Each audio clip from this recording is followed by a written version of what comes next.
And this is the Wednesday, the 5th of February, 2025. And this is the open Zoom call and YouTube live stream bounce for EVO Labs, Distributed Autonomous Organization. Can you hear me in YouTube land? Yes. Okay. I think someone's obviously watching it in two places. Okay, excellent. Thank you, Artifact. All right, so I think we'll just go straight into it. If you could run away with the it, Charles. Running all the way, sir. Running all the way. Um, yeah, today we're going to go over what's been achieved in the last month, some of our challenges, some of our successes.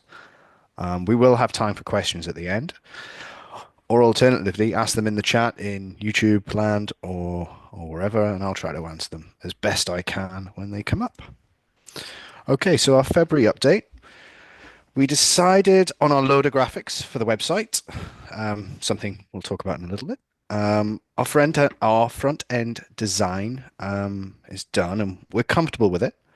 Our abstracted sign-in features have been implemented. We have 5 projects so far to be voted on, to be funded and voted and funded at launch. So there'll be some decent community interaction for that. The scientific process check investigation is complete. We need a knowledgeable AI to check applications, and then we believe a group of humans can then vet the responses of the AI. As we all know, if you've been utilizing AI, it can hallucinate a fair old amount. And we've also hired 2 full-time developers who are working. Tasks in progress. We're continuing development. Estimated time is somewhere between 1 and 3 months, depending on how quickly things work. We're talking to future partners to help with our needs in certain areas and establish synergies. We're asking every project which has signed up so far for more information, and we started populating this on Charmverse, but now we're looking at our front end and trying to work out exactly what information we should be displaying to people who may want to invest in these projects. What type of information would they like at their fingertips? We're investigating exactly how we can use an AI or an AI agent potentially for DAO activities and what this would look like. This includes trading bots at the moment. The legal incorporation is ongoing, and we're continuing to look at bugs and test the proposal workflows. Things that we'll be looking at and potentially have time to start, we'll be looking at the designing the soulbound token art. Again, as I mentioned, we're looking to see how much information potential funders of projects would actually want. So we're trying to work out to see if we've missed anything. We're talking to all sorts of people from venture capitalists to angels to friends and family to people that we know who work in similar industries and trying to work out if there's anything that we need to be providing.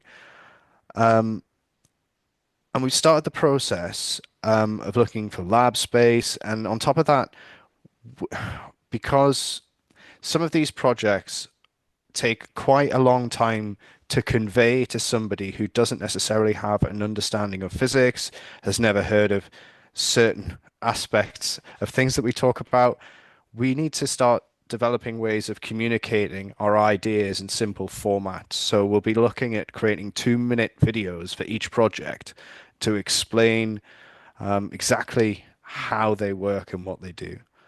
And we'll be continuing with testing, much more testing. So let me see if I can just play this. I think you'll enjoy looking at this.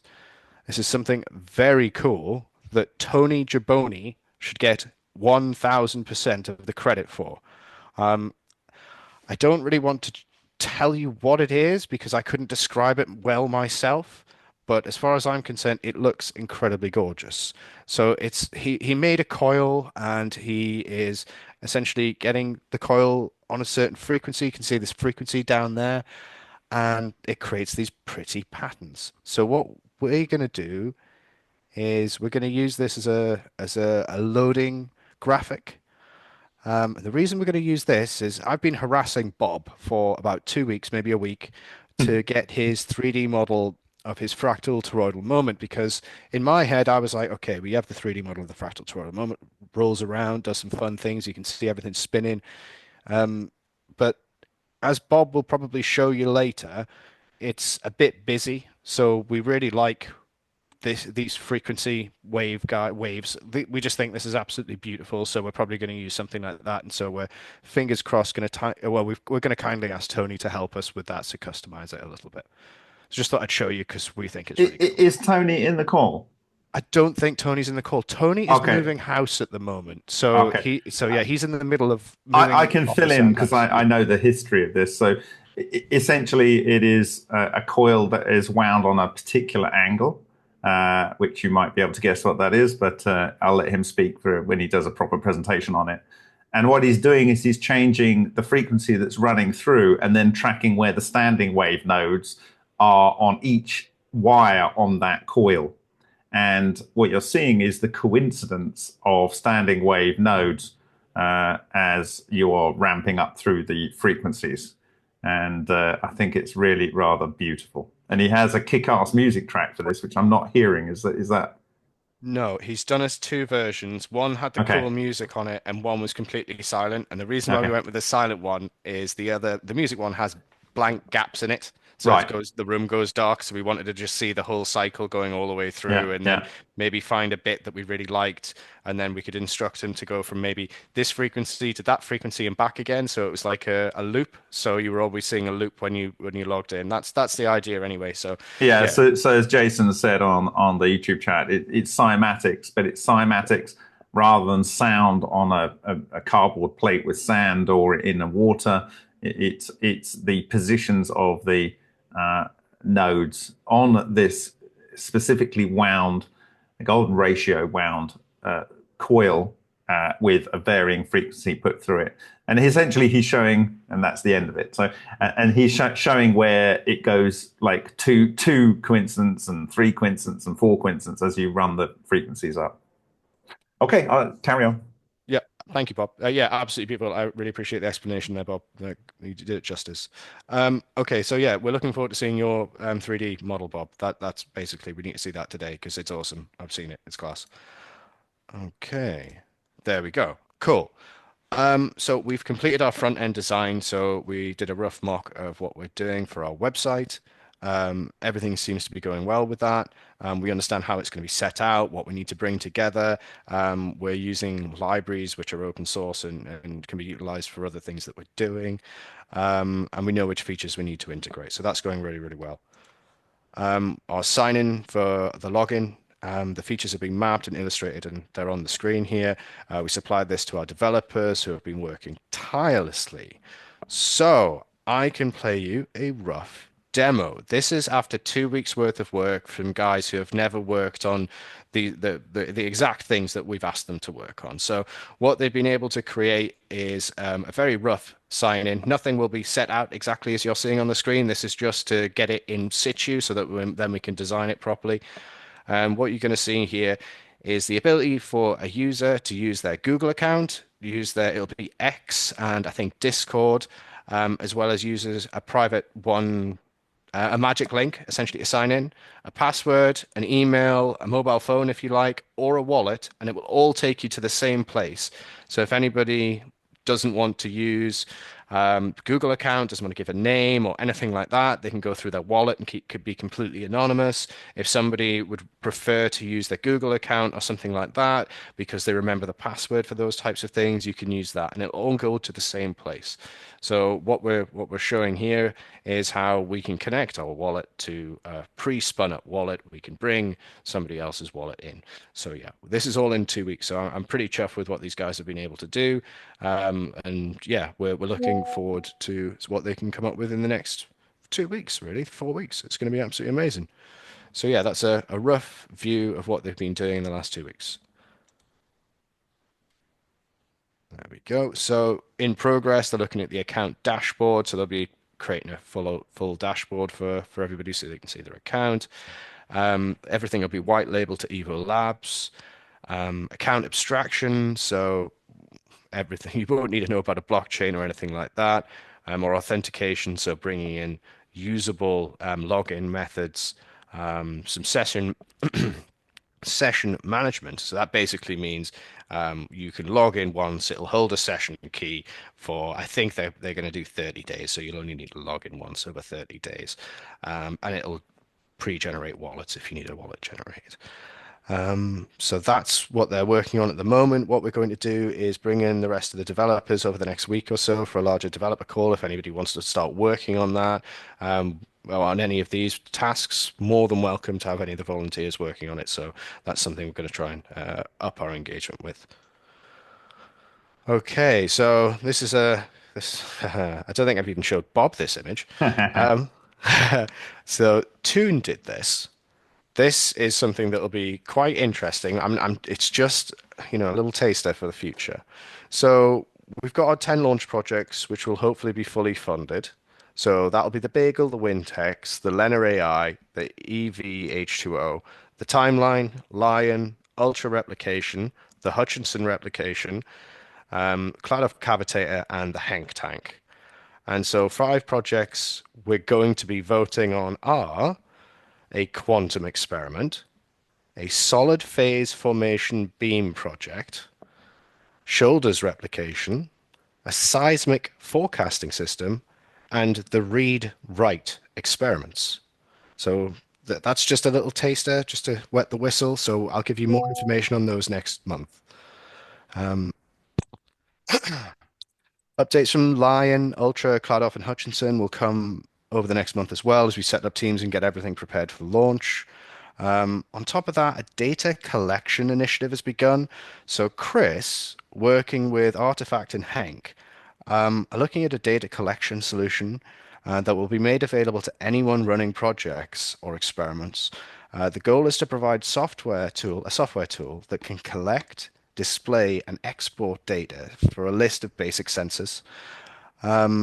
The software will support LabJack initially, and with the hope to expand to cheaper hardware such as Arduinos.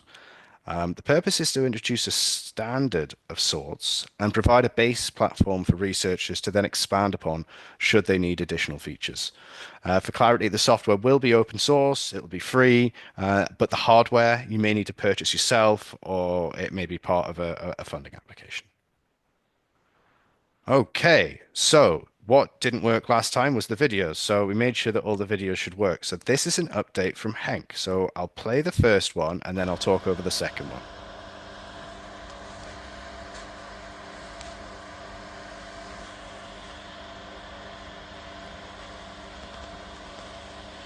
The used plasmoid is eating away the soot on the cathode. It is very difficult, yeah, with my, oh, you can see eating.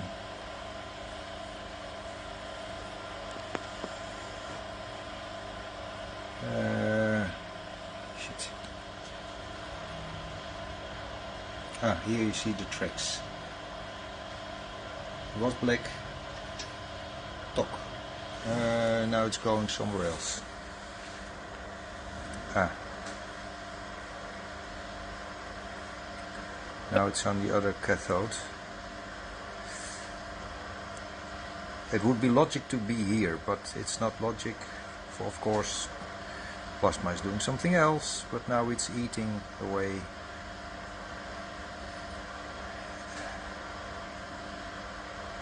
Oh, the soot on the cathode.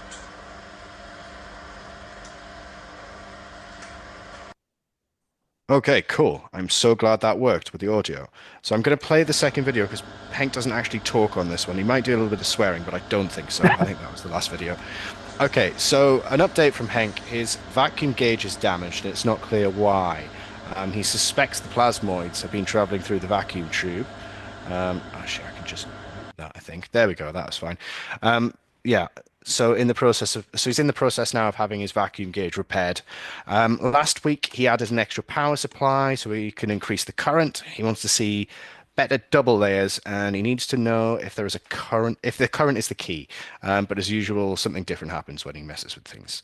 When he increases the current beyond a certain level, a plasmoid will be formed somewhere on the cathode, sometimes on a logical place that he's seen before. And most of the times it's from a hiding place. This plasmoid is different than before because it feels stronger. It can exist somewhere on the cathode for a long time, eating the soot. It creates a very well known for Henk eating path. It looks like a path of a snail, basically. In the morning at Henk's house, no doubt, you can see the traces of snails eating a path. And plasmoids have a similar eating habit, according to Henk. It's a good observation. What is also different is the voltage current characteristic. First, there is blue plasma, and then the voltage is about 500 volts. When the plasmoid starts, it's doing its eating, the voltage drops to about 250 volts, and the current goes from 2 amps to 4 amps, sometimes more amps. What is also visible is the plasma flowing between the anode and the plasmoid, an orange kind of glow, as he says. What is also visible are many sparks coming from the plasmoid, the cathode surface. He's not analyzed these traces yet, if they are true sparks or plasmoids, like Bob has shown us in many videos he's analyzed. So as a final note, he added, last Sunday he had some visitors. So Jan Rack and his wife, Cohen van der, I apologize, Cohen, for butchering this, Cohen van Vlederen.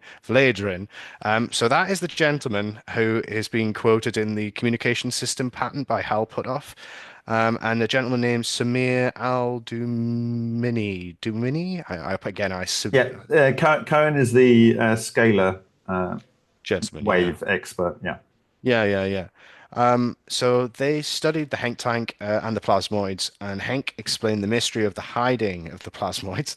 And Jan wants to start a plasma experiment in his lab in Prague, and we'll think about plasma system. And Henk hopes to visit Jan this summer in Prague, as he hopes Jan will get some new observations we can learn from. So that might be another little plasma experiment being set up quite close to you, Bob. That'd be very cool. Yeah, so he's Czech, so Jan would be Jan Oh, in Czech. That's okay. And he has experience in mainstream physics, and I think he's a very, very clued up guy. So I think he's keen to do a very serious replication, and we're going to try and support him in any which way we can. Perfect. Absolutely wonderful. Absolutely wonderful. Okay. Right. So Mr. Paul Stevenson, doing some excellent work. So has drafted a research paper. So I'm looking forward to reading that. He's looking for volunteers. So anybody who would be interested in the project. I think what we're going to be able to do is create one of these videos over the next couple of months, and that'll assist with getting the word out there to help with volunteers. But if anybody is interested in contacting Paul, you can contact him through me. If you like, or I can put you into contact with him, whatever, or contact Bob, whatever you'd prefer. My email address will be at the end of the presentation.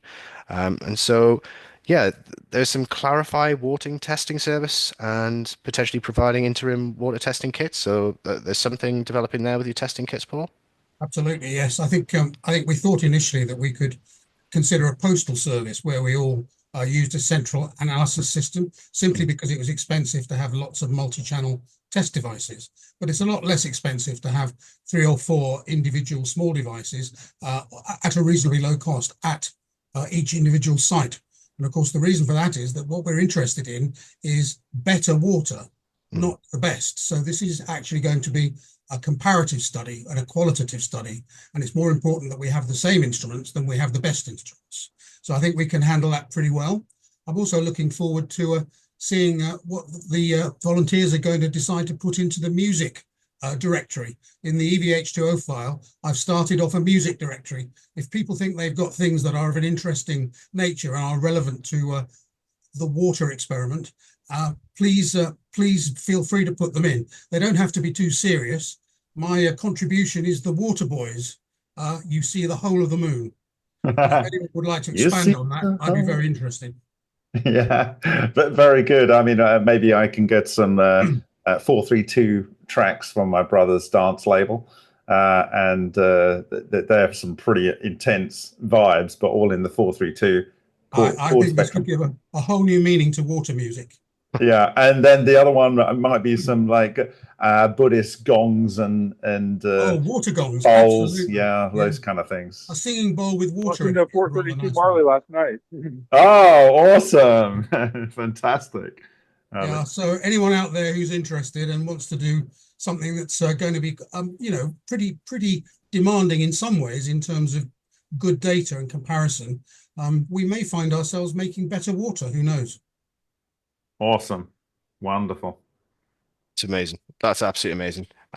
Yeah, looking forward to hearing more about that. I think I've got a couple of songs that I'd like to add to your collection, to be perfectly honest. A bit of Mozart, Beethoven, maybe some Bach, something like that. See Yeah, what's but best. not Handel, please. No, no, no. He No, was no, no. seasick. Oh, no problem at all. No problem at all. Yeah, looking forward to that. Okay, cool. So the timeline. So Martin and Sterling must be commended for their efforts and tenacity with this. So as I mentioned, I think it was last time, they forked Tupac Cabra. So that's a gentleman who's been making videos for Ashton Forbes. I think that's his Twitter handle. They forked his code, who already had the UFO timeline, and they've been looking at creating an early prototype that checks content that's uploaded for malware. It uploads the clean content to IPFS for web storage, so completely decentralized storage. He's looking at they are looking at manual approval gates for content.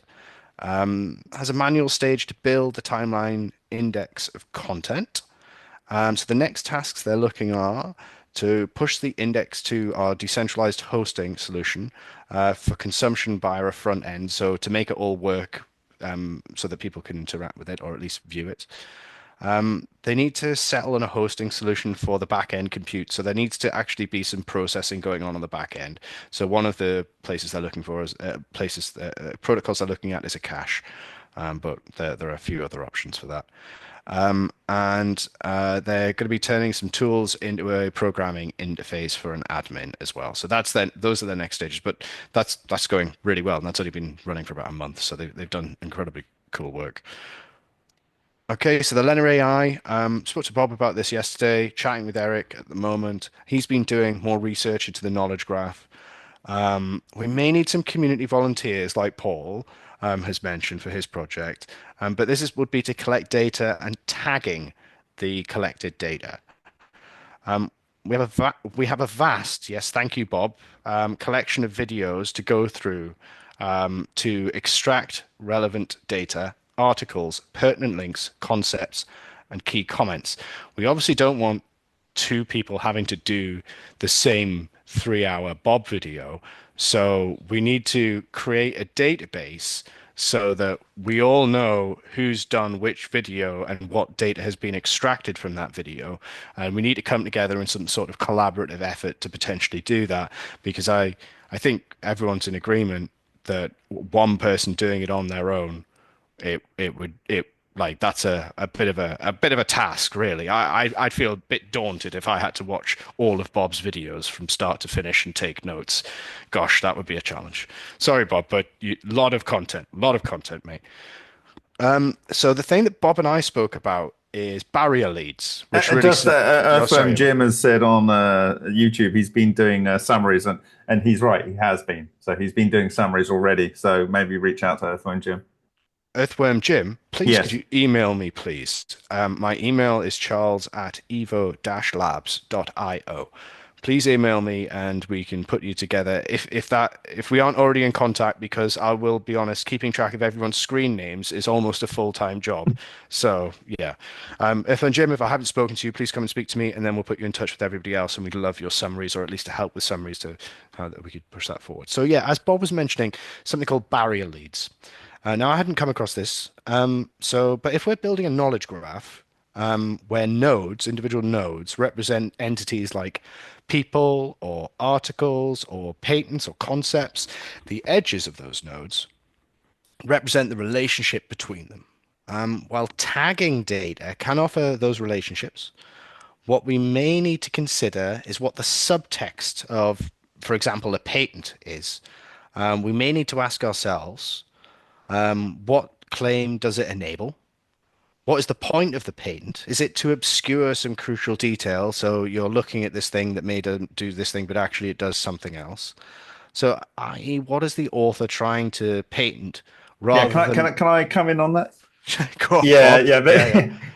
Yeah, Basically, from reading a lot of patents, often the job of the patent is to secure some IP, but not necessarily on the thing that is the title of the patent or the way that the thing actually got patented. So you might want to, for instance, secure a low energy nuclear reaction cold fusion patent, but call it a heat exchanger. There is actually an example out there that people might be able to quote of this case where they're trying to get it through the patent process by trying to kind of obfuscating the real thing that is the important thing that's being patented. So it's like when you're looking at a patent, try and get out the hidden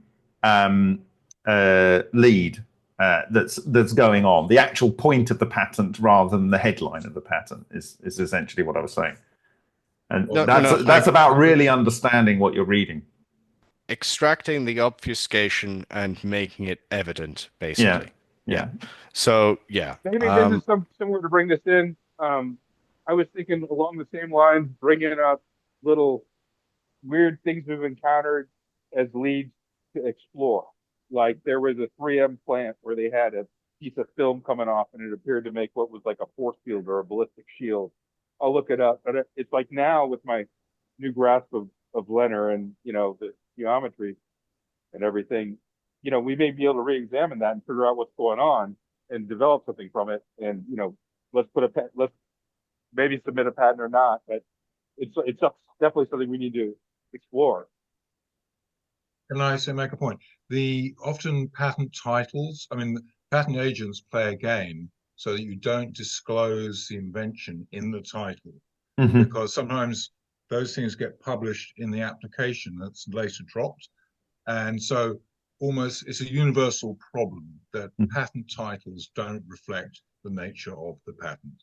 Yeah, I was saying to Charles that they actually craft the patent so that it minimizes the number of search hits that would actually reveal that some aspects of the patent are already in the public domain or that have already been patented. It's a real art, and that is where you kind of have to. And that work, if we can work out that a patent is already actually effectively redundant because it is covered by an expired patent, or you find a patent that you really want to work on in the DAO, but you find out it's protected, but then someone finds out that there was this article that was published in New Scientist in the 1970s that basically covers the idea that the patent, that there was no digital record or there was no effort put in to find in the patent record, you can then cause the patent to be null and void, and you can start working on that. So one more point. The benefit of these patents is in the general description and the references often provided in the patents. In principle, a patent is only valid if it is enabling. That means that basically it explains exactly how to do the process. This is often not the case. But I'm just saying they're good core information documents for those reasons. Okay, Charles, do you want to come back and carry on, Russ? So rudely. So Tony has sent us a wonderful update. He is moving to a new workshop at the moment. So we're going to see more updates from Tony, and he's setting up everything at the moment. He's gathering data to be collated into one place, so our repository, and there'll be some new 3D material renderings to be shared soon. And work is in progress for a small documentary with Felix. More to be spoken about that in the future. So that's basically an update from the Wintex guys. So I know on the blurb for this, there was a section about AI in the DAO. We're going to have to wait until next month on that one. The reason being is I just didn't have time. I've been absolutely swamped with work at the moment. It's been so much fun, but it feels like spinning plates at times, so I had to just put that one on the back burner.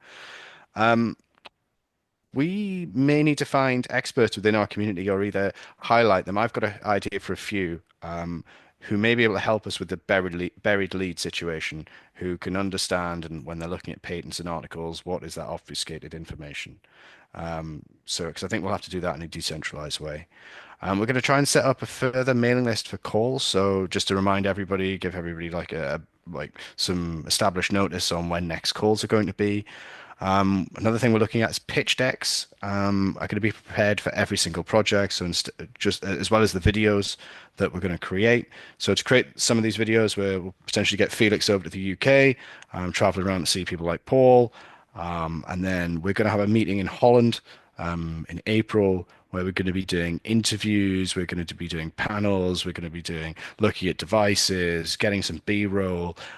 So yeah, that's going to be our plan, so that when we launch, everybody's got a lot of marketing that they can distribute on their favorite project, or just at least illustrate in different mediums exactly what things are and how they all work. So yeah, that's our overview of what we've been doing over the last 30 days.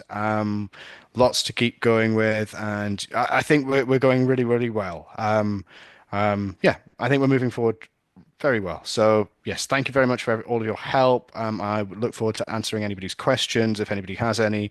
But yeah, thank you everybody for all your time and effort and energy. Thank you. Charles, thank you. Thank you very, very much, Charles. So does anyone have anything they want to present? I'm going to take questions on YouTube and stuff. So, or do you want to present or ask a question? Raise your hand in the system if you can. Right. I think I saw Alex's hand go up first, so we'll take him. Yeah. Hey, just for the record, speaking of pitch decks, I got a job for about 3 weeks as the general manager of an equipment share, which I'm very qualified for it. I ran a naval special warfare battalion that had all this type of equipment. And now I'm bending tortillas, but I got that job and then got out. But the point being, I wanted to be in a position to help convert their rolling stock to something like a thunderstorm generator, because I think there's a good argument to be made, like with carbon credits and everything, to retrofit these things with something like the thunderstorm generator. I've got a version of it that I made back when I was like 20 that I'd like to explore on the DAO using basically a bent around Hills tube on the exhaust header. We can talk about it later. But I wanted to put that on the record here and talk about making a deck to pitch, if not my previous company, another company to do that. Because I think that's a good angle to go. Thank you, Alex. Of course, you can get onboarded and put a proposal together and see if the DAO approves it. I guess that's it. How would you describe the process, Charles? Sorry, sir. I was reading comments on the what. He's got a proposal for a variation of something that he made earlier to deal with emissions from vehicles. Brilliant. Yeah, if you want to talk about that, send me an email. My email was at the end of the presentation. It's charles@evo-labs.io. Send me an email and we'll talk. No problem. Cool. Can I make a comment? Yes, Rupert. Okay. It'd be quite useful, I think, for people entering this field to get some sort of three-dimensional visual image of what we're talking about in terms of, because we're talking about new cosmology. Well, it's actually old cosmology, and I was thinking about I'll just throw this one out and see if anyone likes it. You could describe reality like an iPad, right? Which is basically generating two-dimensional images that move to give you the impression of a three-dimensional reality. But where iPads get really interesting is the pixels are all connected, quantum entangled underneath. All right. Now that could be like an easy thing for people to understand as a representation of like a four-dimensional spatial reality plus time, because you've got time happening on the screen. Anyway, I'm just giving that as an example because often you're describing all these phenomena and people are, well, it's actually, if you've learned any relativity or any quantum mechanics or anything else, or then you get up into string theory, it's incredibly confusing. People need a nice sort of easily handleable idea. Yes, I think you've got a point there. I tried to explain what we were doing to a qualified physicist who happens to be a family member. Right. And the conversation was very interesting. He actually got it in the end, or at least he got what I was saying. He didn't believe a word of it, I don't think. but it was actually quite a good exercise in trying to put down on one page of A4 what the world is like. And I think that the hardest thing for him was the unifying idea, the idea that this was going to do the unification that physics had been unable to achieve. And I think he did have a problem with that. I spent a page in my paper trying to write that down, which is the thing I've given you just to check that I haven't made a mistake. But getting a description that you can actually read or put on a short note on a screen that puts a person in the right universe is actually a very, very important project. And it should be on the front page of our website, you know, if you want to be. Ideally, we can do a 2-minute video of something which really gets the idea across. So that would be the best. Short and sweet and very much to the point. Very much to the point. Brilliant. Yeah. Well, I'm just throwing it out there. I mean, I gave you one example. I'm still boggling over the whole business of a superfluid universe. But I think that is a wonderful way of thinking about it. And then the Russians come along and say it's like a jelly. Not quite. They're saying the clusters are like a gel. Right. But the gel clusters are made of an ether that is a superfluid. Right. So when they are formed into fractal clusters, they become gel-like. Like a colloidal, exactly like a colloid, of course. Yeah. Okay. I mean, I get it, but I just haven't really got my teeth into it, you know. So But that's the challenge. Yeah, I mean, this is where I am. So I need to write down where I'm starting from. Yeah. Or I do a piece of research. Yeah, I mean, from an ethos point on the DAO, it's essentially making the unrealized realized.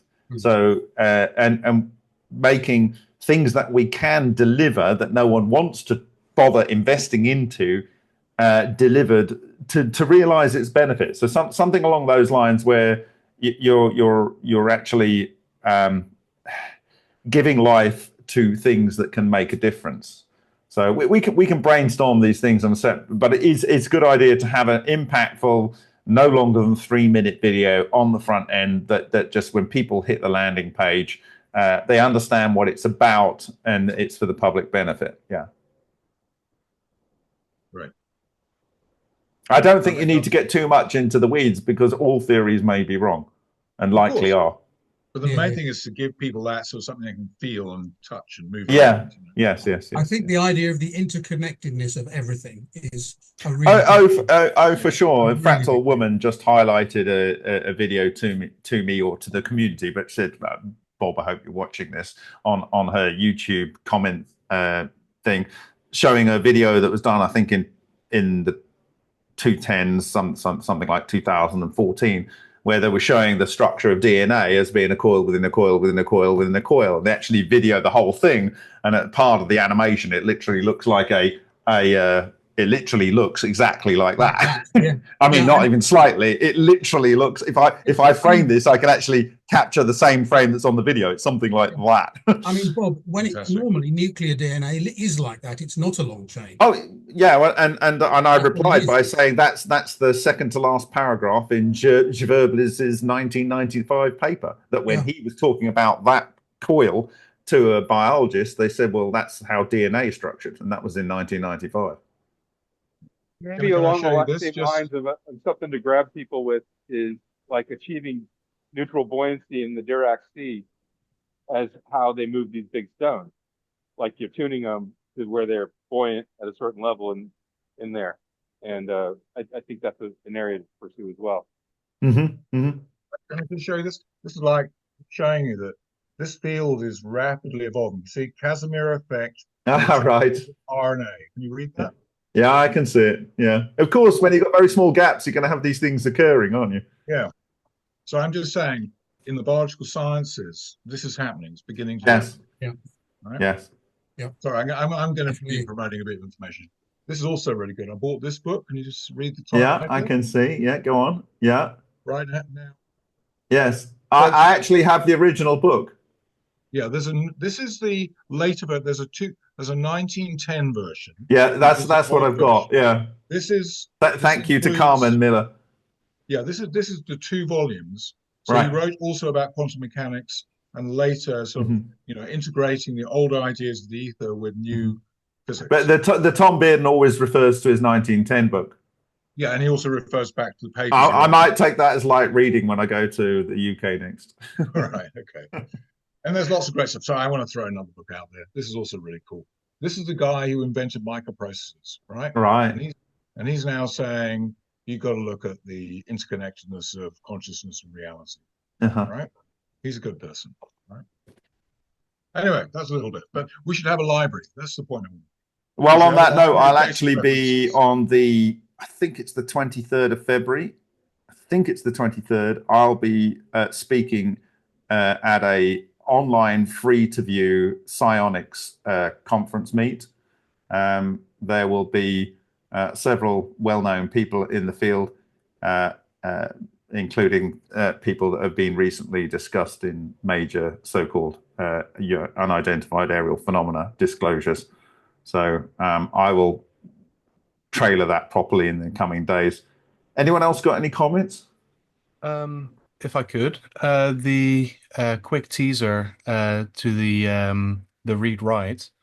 Right now, it's there are a lot of different ways I'm considering of like trying out, not trying out yet. I don't have any prototypes yet. Just what the sensors are going to be. But the idea is if these like transient photons, solitons really are related to consciousness in a way, the idea of that right sensor is that if these things can't be detected from the outside, we would need a volume in which these things could exist, from within which they could be detected. So that cube that you saw one screenshot of, that would be a array of probes, and I would have to figure out, and I would like other people's input on this, like should we use dielectrics, but then the capacitance could wash out the signal or whatever. The idea of it is if these transient photonic solitons come into existence inside of this cube, we should be able to detect it by these probes, just by the influence it would have inside the volume. So this is related to that psionics thing you mentioned.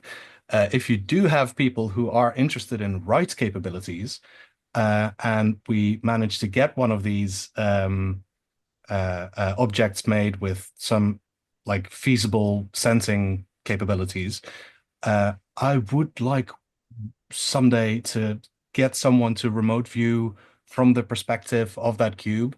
And I don't really care what they see. I hope to see them. Okay, I get you. Yeah. Can I ask you something? It's Paul Stevenson. Yeah, Hi, sure. Toon. Can you hear me? Yeah. Yeah, good. Listen, I was thinking about microbiology. You know, if you can't detect a single bacterium, but if you want to detect a bacterium, you put it in a medium in which it can multiply. Have you considered that? Not really. The possibility that they could multiply is a thing, but How I do was you thinking feed of it them? more like a How do you feed them? This is what I was getting at. I don't consider the mind of a remote viewer to multiply as they are remote viewing. It's more like their mind is somewhere else, and if they can put their mind inside that cube, I would hope to be able to detect it. Maybe But I there is mean, something to the multiplication idea, but suppose someone could yeah. trigger a photomultiplier. You know, I mean, come on, these are very simple old-fashioned instruments, but True, but these would be like single events. I would like to map it out as though it's a cloud chamber. well, yeah, I mean, absolutely. I'd be very interested to watch that project and how it goes on. I've got a feeling it's going to be fascinating. Yeah, if the probes themselves don't interfere with the structures too much, there are a lot of questions to be answered. But and if anyone has ideas better than picking up the transient dipoles across capacitors or using semiconductors to as the voltage of the transient dipoles gets high enough to conduct current, there are a lot of really the only maybe you could use a Kozyrev detector, like it's like a whetstone bridge, and have an array of those, because obviously they were discrete components. I think he was making them with back in the day, but maybe you could make a 3D grid of them. The most promising idea I have is also the the most convoluted one at the moment. It would be to have those three different faces, all with like n by n probes. And the negative space of that could be an electrode of in and of itself, between which we could put some resin with like boron doped and nitrogen doped graphene or carbon nanotubes, which would make it a p-type and n-type semiconductor at the same time. So it would conduct poorly if there's no bias, but in the spaces where there is bias, it should start conducting better, whichever bias you apply to it. I mean, yeah, at that okay. point, you could the probes that would start conducting more, you could triangulate where that bias was introduced inside the volume. And from that, you might be able to get the structures. Maybe think about doing remote viewing interferometry with remote viewers and the probes. There may be some angle there between the probes and the remote viewers. I mean, I haven't thought about it deeply yet, but I think there's something there.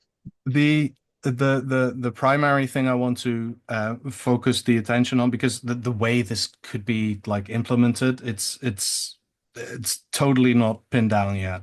But the idea is, if these things can't be detected from outside the location they're in, you would have to make a volume within which its presence would be detectable, like radiation inside a cloud chamber. Although you can actually see radiation from the outside, and the clouds you can see using light. And these entities, if they are solitonic light and it won't radiate out, you would need to meet them where they are. The way to do that, maybe a big way question of like mark. asking the remote viewer the right questions, sideways in order to get it to interfere with the sensors to get a result. I'm just thinking, especially the way remote viewing works, where you. I mean, we have access to Alexander Parkhomov. He ran the psychic spy program for the Soviets. There's chapter 4 in Space Earth Human discusses it quite deeply, and it discusses detectors in there. Out of that work, he developed reverse bias diodes of a certain types for detection of at least streams coming from LENR experiments. And so I think there's probably a whole group of things too. Were they thermionic diodes, Bob, or were they solid state? They were solid state. Because I was just wondering what happens if you had a thermionic diode and you were looking maybe, yes.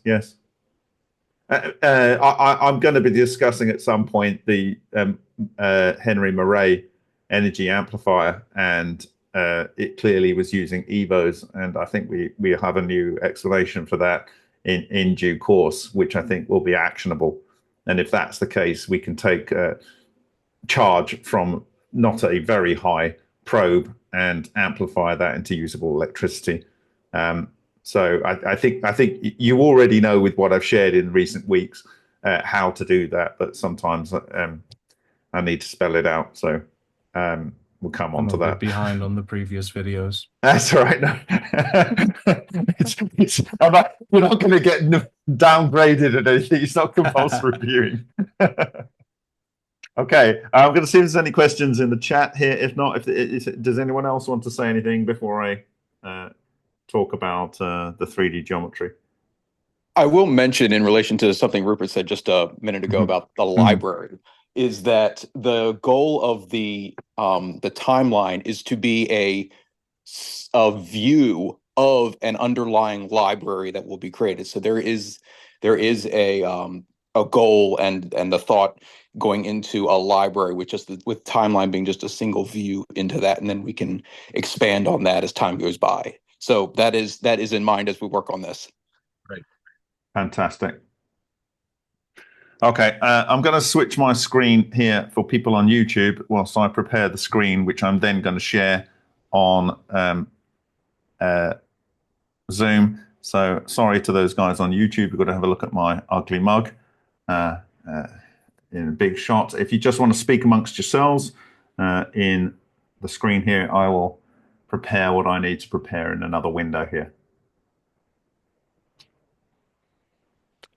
Paul, we'll be able to get you into a program, and Rupert, so that we can start hashing out some storyboards for this video that you want to do. So we've got another couple of videos that we're storyboarding in there. Mark and Felix are looking at that, as well as Chris. So if you want to do that, we can come together and start collaborating on how to storyboard the stuff out. The feeling I've got is that, first of all, Rupert and I have got to synchronize what we think. Right. And then when we've synchronized what we think collectively, we'll have to see whether that agrees with what the other people think collectively. My feeling is it'll be a bit of work just getting the party line. And I think it'll be quite a challenge. On the other hand, it's very well worth doing because the clarity of thought that it enforces is very valuable. It's an art project. I mean, we should, that's why I said sculpture. It may end up we have 10 different things that, you know, sort of represent what we're talking about. I'm kind of expecting that, but we do need a party line, don't we? Well, I think that's dangerous to be a dogma. You want to avoid that. You want to, you know, people, you know, I think these are evolving ideas. You know, I mean, I'll give you a small example. I was thinking, okay, quantum entanglement. The idea is that every point in the universe is connected together. Now, how do you represent that? That's an incredibly difficult thing to represent. And then I thought, okay, you can reduce 3D to 2D. And if you have like a surface of a sphere in, sorry, that's 2D, it's sort of 3D, but 2D. Every point on the surface of the sphere is always connected through the center by the radii, all right? I'm just trying to think of simple representations for people to imagine. How can everything be connected to everything else, right? I would have said it differently. I would have said, think of a single point and everything is the same point. Well, then that's another way of dealing with it. That actually is another way of looking at the same thing. Yeah, there's one, okay, it's zero-dimensional. Zero-dimensional, one dot. Yeah. That's an easy way of doing it. But Yeah. I mean, I don't know if that's easy for me, maybe not easy for somebody else. Yeah. Okay. I'm going to switch back. I'm first going to share for you guys so that you can see what I'm sharing here.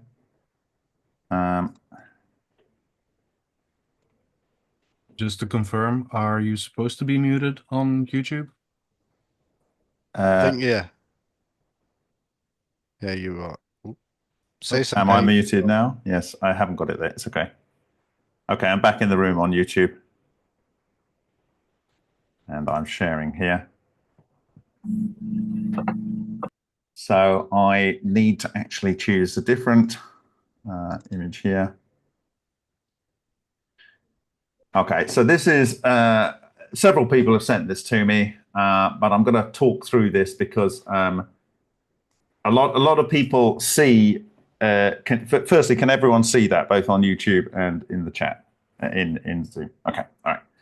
So a lot of people send me pictures, as one would expect, of various toroidal structures in play. And this guy is an artist in America called Titus Edwards. You can go and look at his work at instagram.com/KingTitus III. And he uses vapes.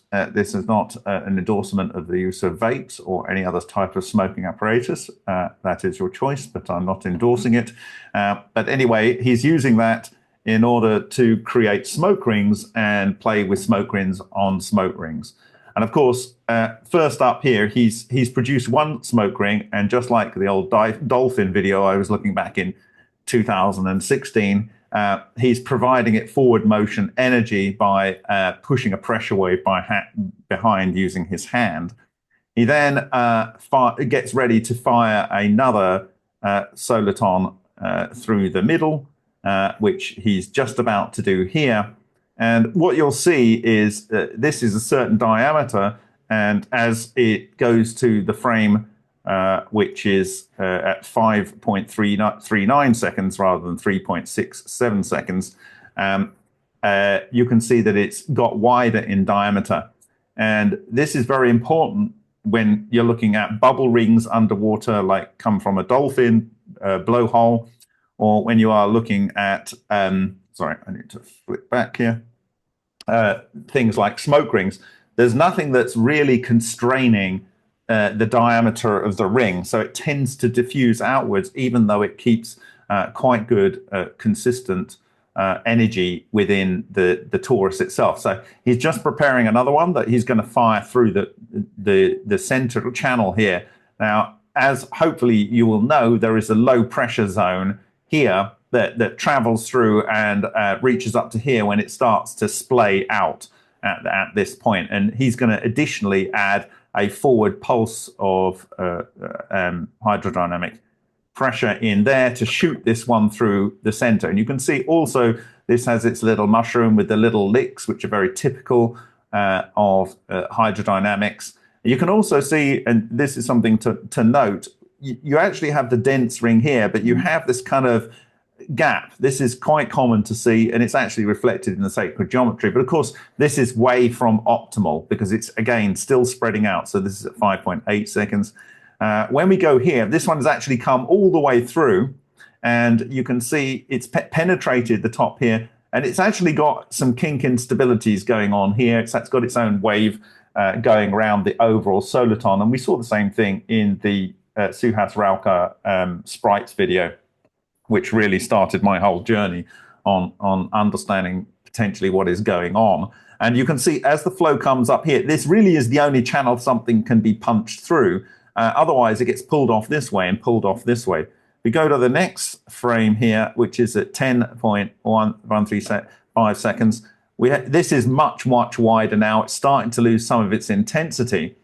But what's happening now, if you go back to the previous frame, this is now being expanded out. Why? Because this was pushed through here and accelerated through the low pressure, but also his pushing force. It came out here, but as it comes to this point, it's starting to be pulled out. Why is it being pulled out? It's being pulled out because there is a vector going here and a vector going here. It's literally stretching this ring. And in the next frame, you can see it's stretched it even more. And it's also, this one is starting to, with its low pressure in the center here, pull the top of this through it. But still, it's not enough to stop this from being stretched open. Okay. Now, this whole process was described to me by Dmitry Baranov when I was talking about the first 1/3 of slides of O-Day in October the 4th, 2018. He literally got up all very excited and started describing these solitons going through each other and going through and coming out the other side.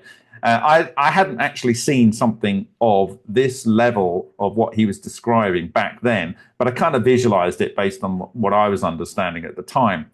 But what this is telling you is that there is a stretching at this point, and this is across the head of the Ukon Thsara, and this is the point at which you are making a lower pressure, and it's pulling that way and pulling that way. So there is this kind of like stretching, and this is how I visualize that a toroidal moment, fractal toroidal structure, will be stretching and therefore making it less dense. The space-time, the vacuum, the ether in front of the structure, and we already know it makes a dense pulse going through the middle.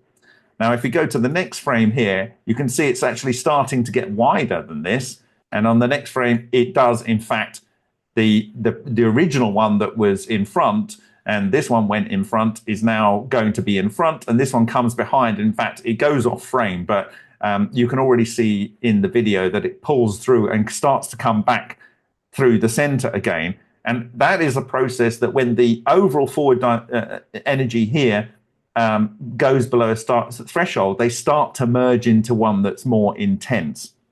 And I will talk about how Ken Shoulders realized his most energetic effects by firing an exotic vacuum object, and a few nanoseconds later fired another one. And it was only when he did that that he got significant energy gain, and he got something like 1,000 times gain in that process. And I'm going to walk that through in a future presentation. But in the work of the sprites of Suhas-Rauka, I never saw a soliton going through a ring and out the other side. it didn't matter whether it was coming from behind or it was coming from the side. It was always captured by the more powerful ring and becomes part of the Borg, as it were. And the actual structures in the water did not care about the direction of the water movement, and on bulk, it would just churn through it as if it didn't have a secondary motion to care about. Okay, so why am I focusing on this? I'm focusing on this because what you're seeing here is a system that has no real ability to maintain integrity other than the overall toroidal form. It's getting wider, and this is essentially what was solved by Winston Bostic. Because if you recall, and I'm going to stop the share here and move it up, Winston Bostic, he had a minimum of 2 toroids that came together over a magnetic field and became a tor of tors. And when you've got that, and eventually it was like 2, and then he did 6, or then he did 8, and he became very, very stable structures that are spinning around their toroidal axis, and a whole series of toroids that are chasing each other. So what you've seen in that video, frames from that video that I've just showed you, is a soliton chasing another soliton. Okay, but it's all in one direction moving forward. When you've got at least 2, and one's trying to move this way, and they're coming from opposite directions, one's moving this way, they can chase each other around into a tor of the next level up.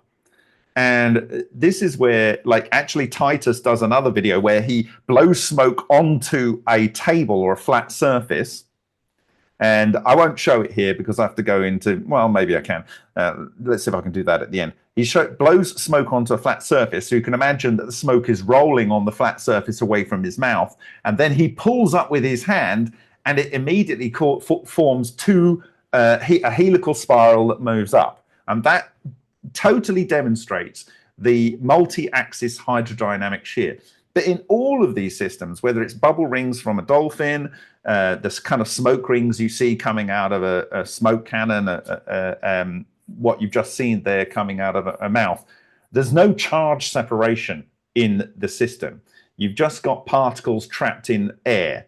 You might get charge separation, at least on a polar sense, in water. And I think that's why it's materially different in the Suhas Ralkar sprites videos, because there is some level of charge separation going on. Certainly it's going on in ultra experiments. But when you get charge separation, you start to get orthogonally arranged electric and magnetic fields. And this is where my intuition came for how these things fractally assemble. And it wasn't until later that I saw the Zverblis paper and the Nebesky paper that I realized there was this thing called the toroidal moment, and that also can attract and follow behind each other. So, but in my head, a long time ago, essentially it was after studying the Hutchison fracture sample and seeing those orthogonally arranged things and coming up with the original EVO, I had this animation in my head of how this was working. And I haven't ever shared it. I'm going to do a full video on it, maybe on Friday or maybe in just over a week's time. But I think this is going to really help people understand where I'm coming from. So, like I say, one torus can be stable, but as soon as it stretches out, you've got a diffusion of energy. It still has that low pressure. It still has that stretching, which I'm saying in certain senses, when it gets up to the magnetohydrodynamic fractal toroidal structures, is pulling space-time in front and compressing it behind, which allows you to do these kind of weird propulsion systems that both the MHD patent from the 60s and the 1971 patent from the British Railways Board and the ARV, all of these systems, they are producing this kind of effect. And certainly the geometry of the ARV with the capacitor plates and the 48 capacitor divisions around it would imply that it is exactly producing these substructures. So what does it look in 3D? Okay, so I'm going to have to, again, move you down here. And I'm going to have to switch what I'm looking at here. And I'm going to show you this. And I've got it pre-recorded. thing. So this is Lightwave. I've been using this since I was 17 years old. And it's a bit clunky, but I'm actually making files for Blender so people can use free software and attack it. And I will be using variations of this to explain most of the phenomena that we've observed from Ken Shoulders, from Ayhan Raf. Ayhan Raf observed EVOs, God knows when. It was a very, very long time ago. But they didn't have a name then. They weren't really understood. But here it is. And even when I was building this a couple of days ago, and having had it in my head for years, I had no idea how difficult it would be to kind of Bob, sound. Yep. Sorry, yes. No, it's come back. It's just because I put to my mugshot and I haven't got the Mac copied over. So sorry for those people on YouTube. You're going to see this here. Sorry, you're not going to miss everything. I'm going to repost the video on YouTube. So you'll get the video later. Sorry. Sorry. Yes, sorry. Okay, you'll get it later. They're all complaining. I didn't press the button. Oops. Right. Okay, so I've only got the apples in this particular shot that I'm about to show you here. Okay, and the tors and the cones. So what you're seeing is the back face of the apple. If I show you the front face, you wouldn't be able to see the internal structures. Okay, so I have to show the back face. And when I go into Blender, I'll be able to flip it round in a minute. So this is just to show you this. Now, a couple of points that I want to lay out here, which I've mentioned in the past, but I haven't really gone into much detail. And it looks like the other application has crashed. So we'll just run with this, and I'll probably come to the fine details in a minute. Okay, so and there's the play controls down there. And so why you're not playing? There we go. Okay. It's only a fractal 2.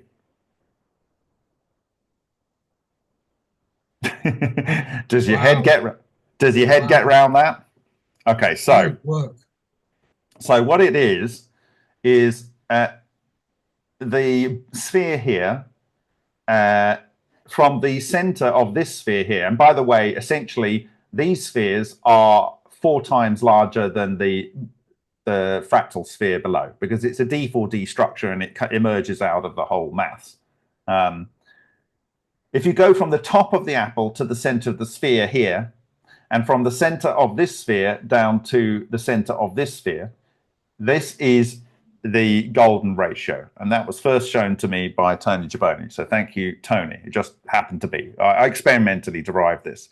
This sphere is in the Sothic triangle. And in fact, the position I had an experiment is slightly further down. But this position is correct, I believe. This is on the boundary of the the super tor in space-time in the fractal level above always. And so if I actually go forward, and I talked about this before, but it's interesting to see it firsthand. So if I freeze that, the point of torsion, and this is, I believe, why it's offset to one side, both in the experiments of Mikhail Solin, his quantum coherent nuclear reactor patent from 1992. He sees this triangular structure, which we also see at the bottom of the cardioid infarction with transmutation and these hexagonal pits in there. I believe the triangle comes from this area here, the interaction of the torsion beam that comes out of the n-2 in this case, and its interaction with the tor on the fractal level above. And that goes through all space-time, both up and down, as above, so below. And what you can see in here, we have a wheel and 2 wheels, one going this way and one going that way, and that makes another wheel.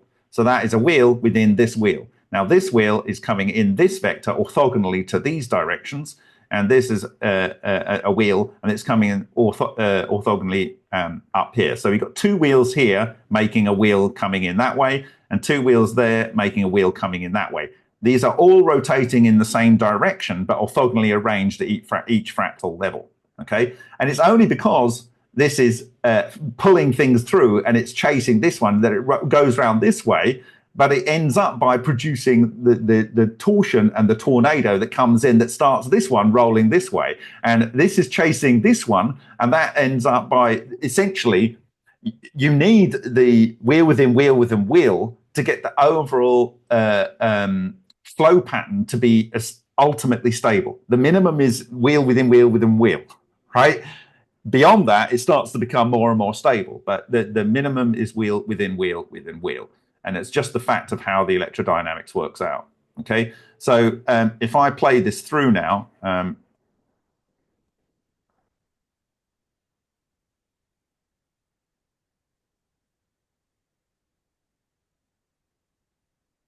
you might be able to see this one rotating around here.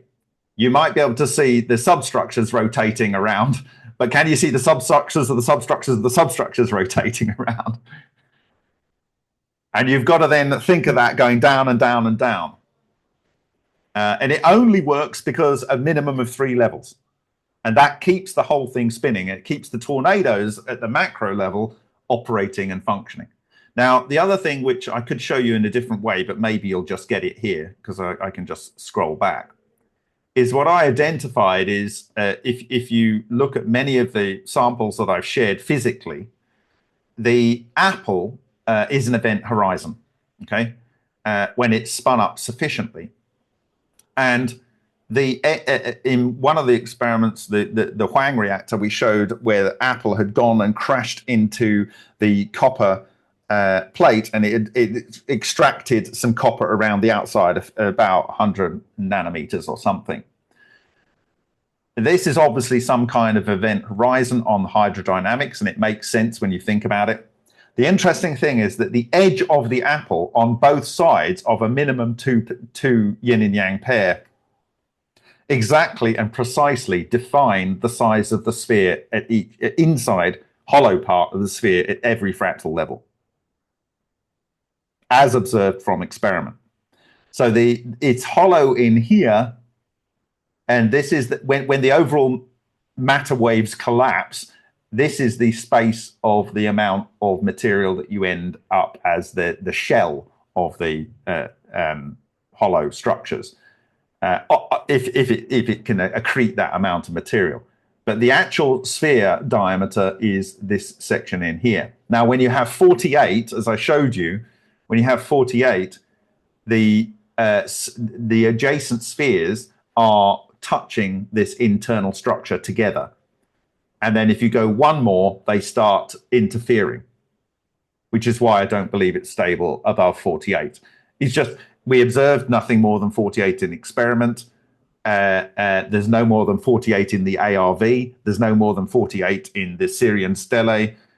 So looking at technology, looking at the ancients, and looking at our observation, there was no more than 48. And then by building the geometry out to its logical extension, it just shows geometrically how it's not possible.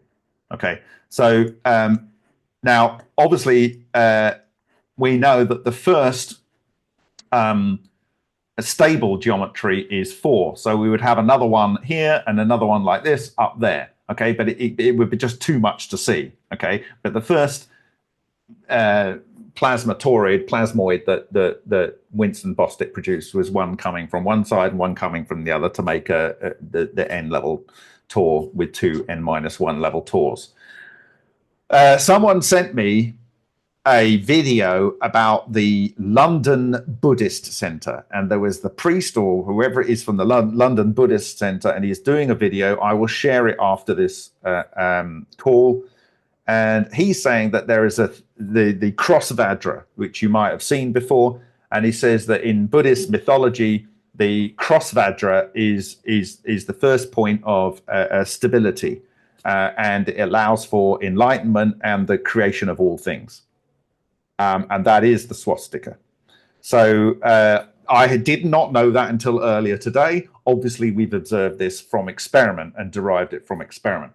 Obviously, when you get 6, you get total stability, but the first point of stability. So I did not know, honestly, till today, that in Buddhist law, the cross Vajra is recognition of the path to enlightenment. It says when you understand that, which is the swastika, you are effectively well on your way to understanding how nature works.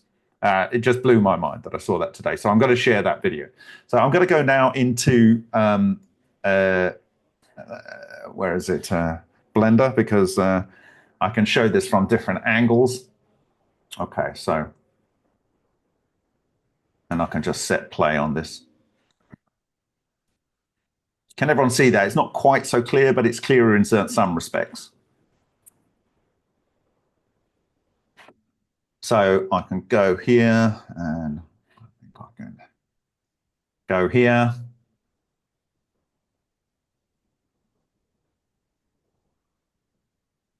I can, so familiar with the zooming on this.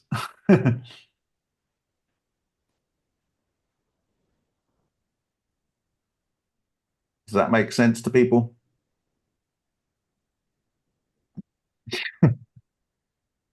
Okay, so I'm gonna flick it to here, and we're gonna go into orthogonal view mode. So I'm just flipping this upside down, and we'll go to the Y. So on the Y, this is looking from the bottom. Oh, sorry, now it's gone. Oh dear. Like I say, I'm not so familiar with Blender. Okay, there we go. There we go. Okay.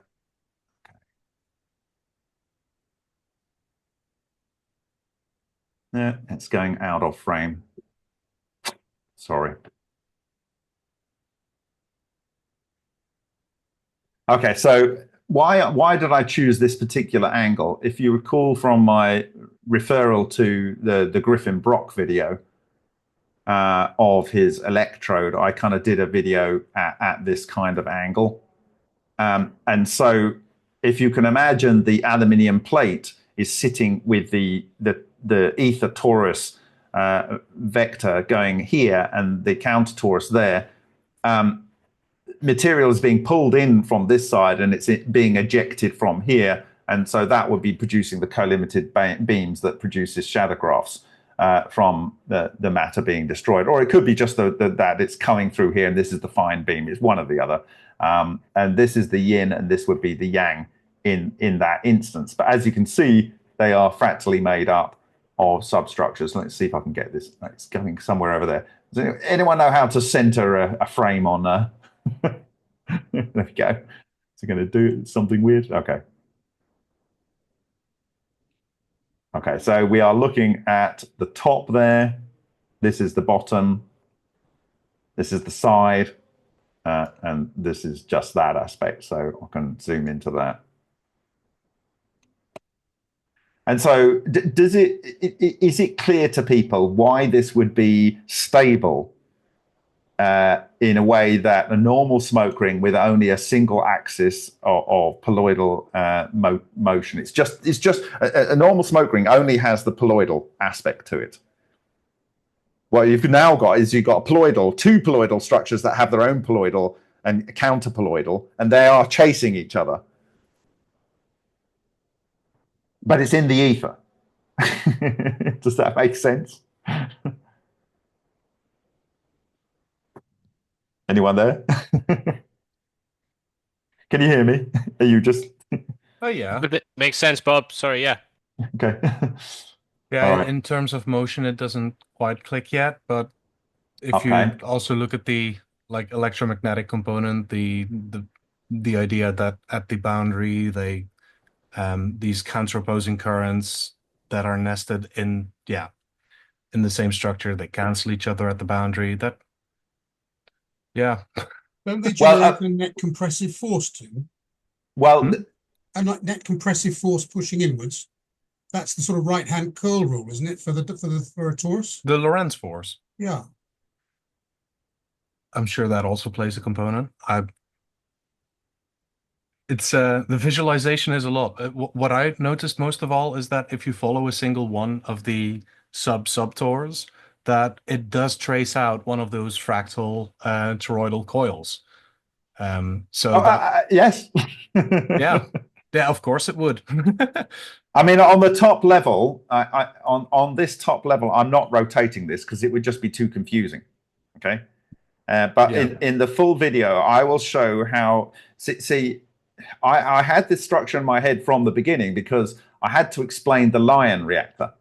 And the LION reactor has this incredible track in it where it is these birdies with a black hole in the middle and two cones on the side. But they are obviously a structure that's rotated in a number of different ways as the overall macro structure is traveling along. So I had to imagine that something was traveling along the copper oxide. Oh, I don't know why this zooms in to, it's weird. It's a bit tedious, actually. I'm going to load this back in. Give me a second. Just load it back in and maybe I'll move something. Don't save. just let me load something else. Okay, hopefully this will be less problematic. Okay. Okay, I can zoom into it now. Right. I had to imagine a macro structure with substructures around it that were self-similar, that were rotating around it as it was traveling across the copper oxide, leaving those marks, but it had to be multi-axial in the way it was damaging the plates. And this is true of both the videos we've caught in Henk's and David Boutlier's reactor. And so when you see something in David Boutlier's reactor shooting off a spiral wave from the structure, I imagine that one of these, which there may be many of them at this substructure level, has become unstable and it gets shot out, and it ends up by producing, it works out its own path and it comes out at a helical path coming out, its own little microplasmoid, which is comprised of, by the way, 2 microplasmoids. And as you'll see, the spheres actually meet in the center. So there's this sphere that meets in the center of the opposite side, but there's another sphere in here that comes into the center. And you see this in right from the very first hydrodynamic structures in these experiments that I saw. And those, I believe, are the glowy bits that you would typically see. And it's the non-radiating boundary for this overall N-1 substructure. And when you start looking at the various substructures, it explains all the observables. But the real deep cuts come from the central part of the vortex structure. So I'm going to press play again on that. So, like I said, I thought it's tough for me to actually have made this, let alone for someone to get it. But I've had this going around in my head, which is my own curse, for many, many years now.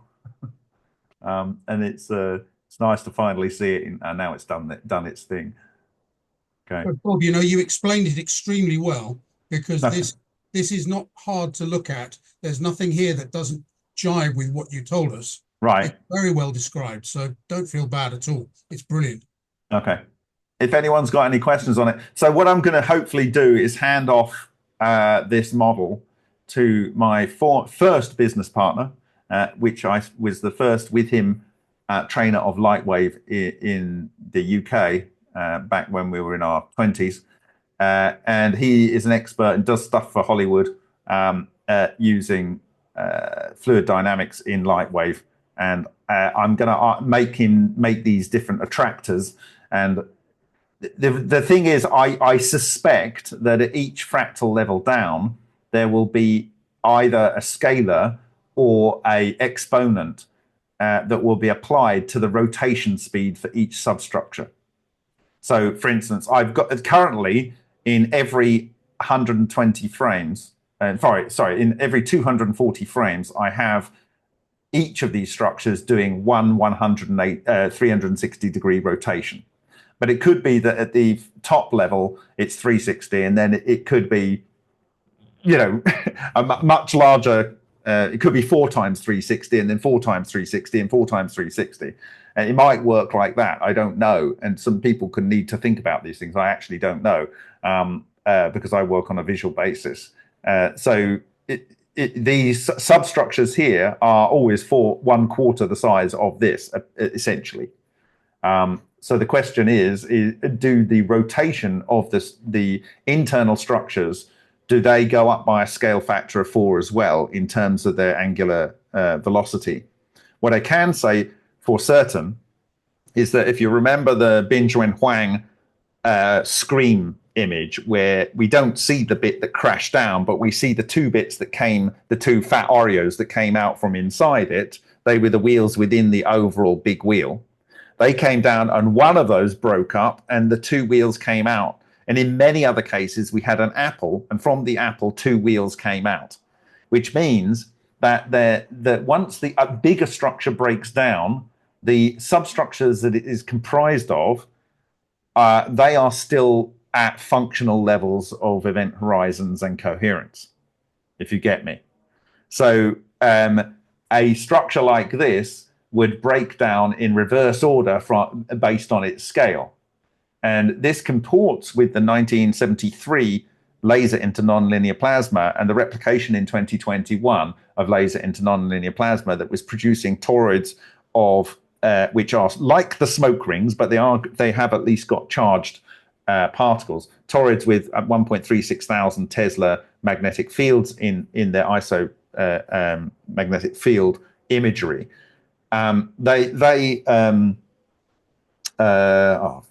forgot my point there, but anyway, yeah.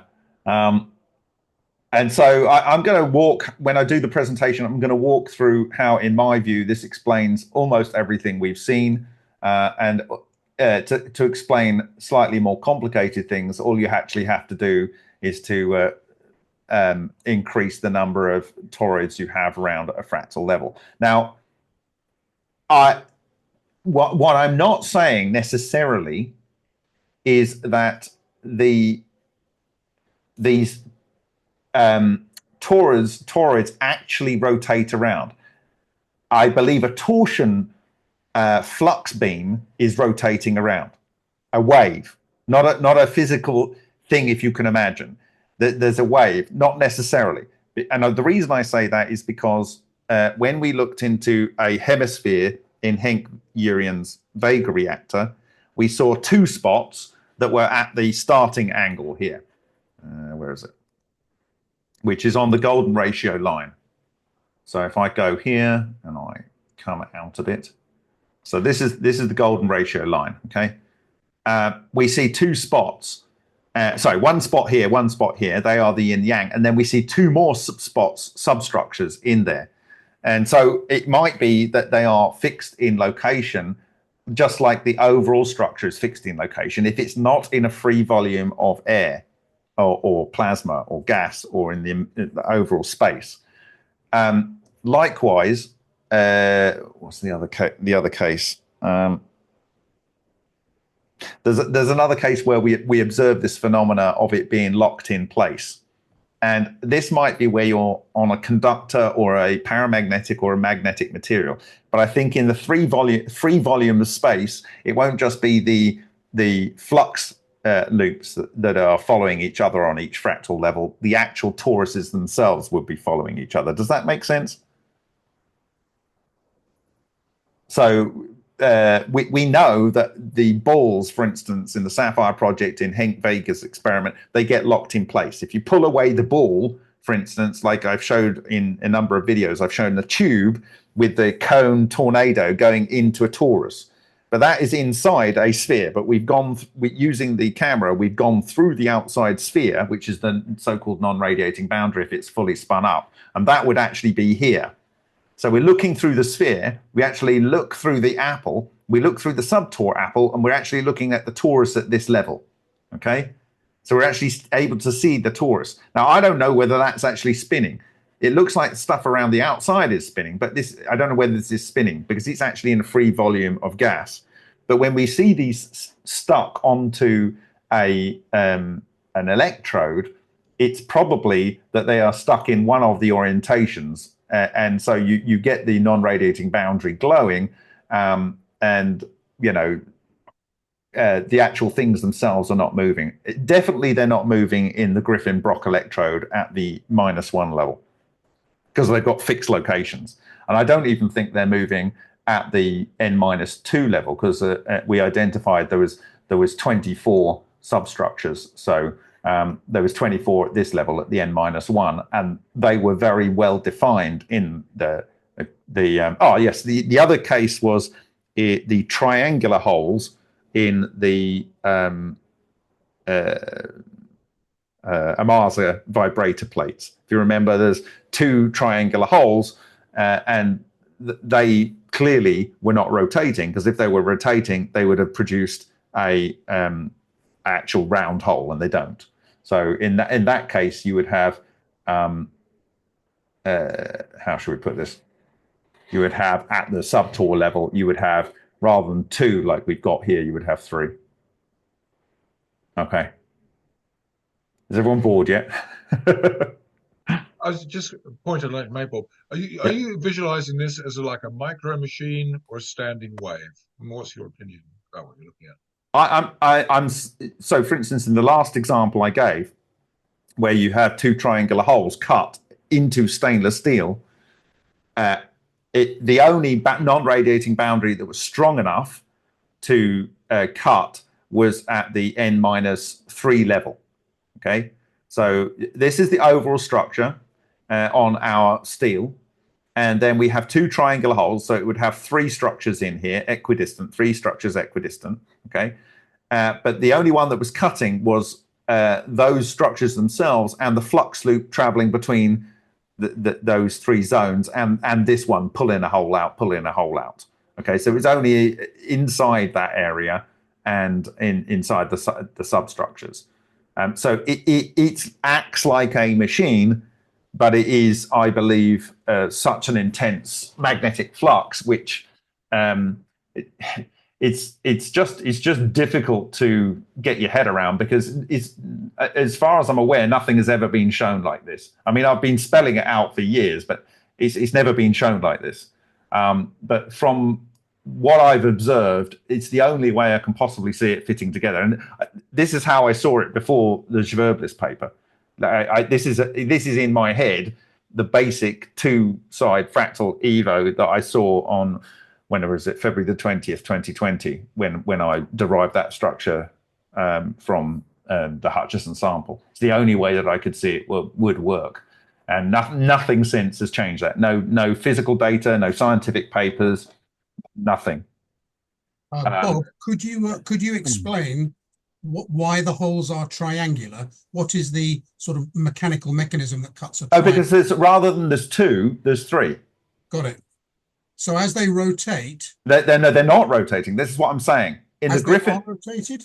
I don't know. So, no, I don't think they rotate. I think what you have is, so I don't think they rotate when they're bound to a metal. Right. And they're not. So the thing wants to be free, but it gets stuck in place, and it does work in place. And it's only at the level which is at an intense enough flux that it's able to cut the metal.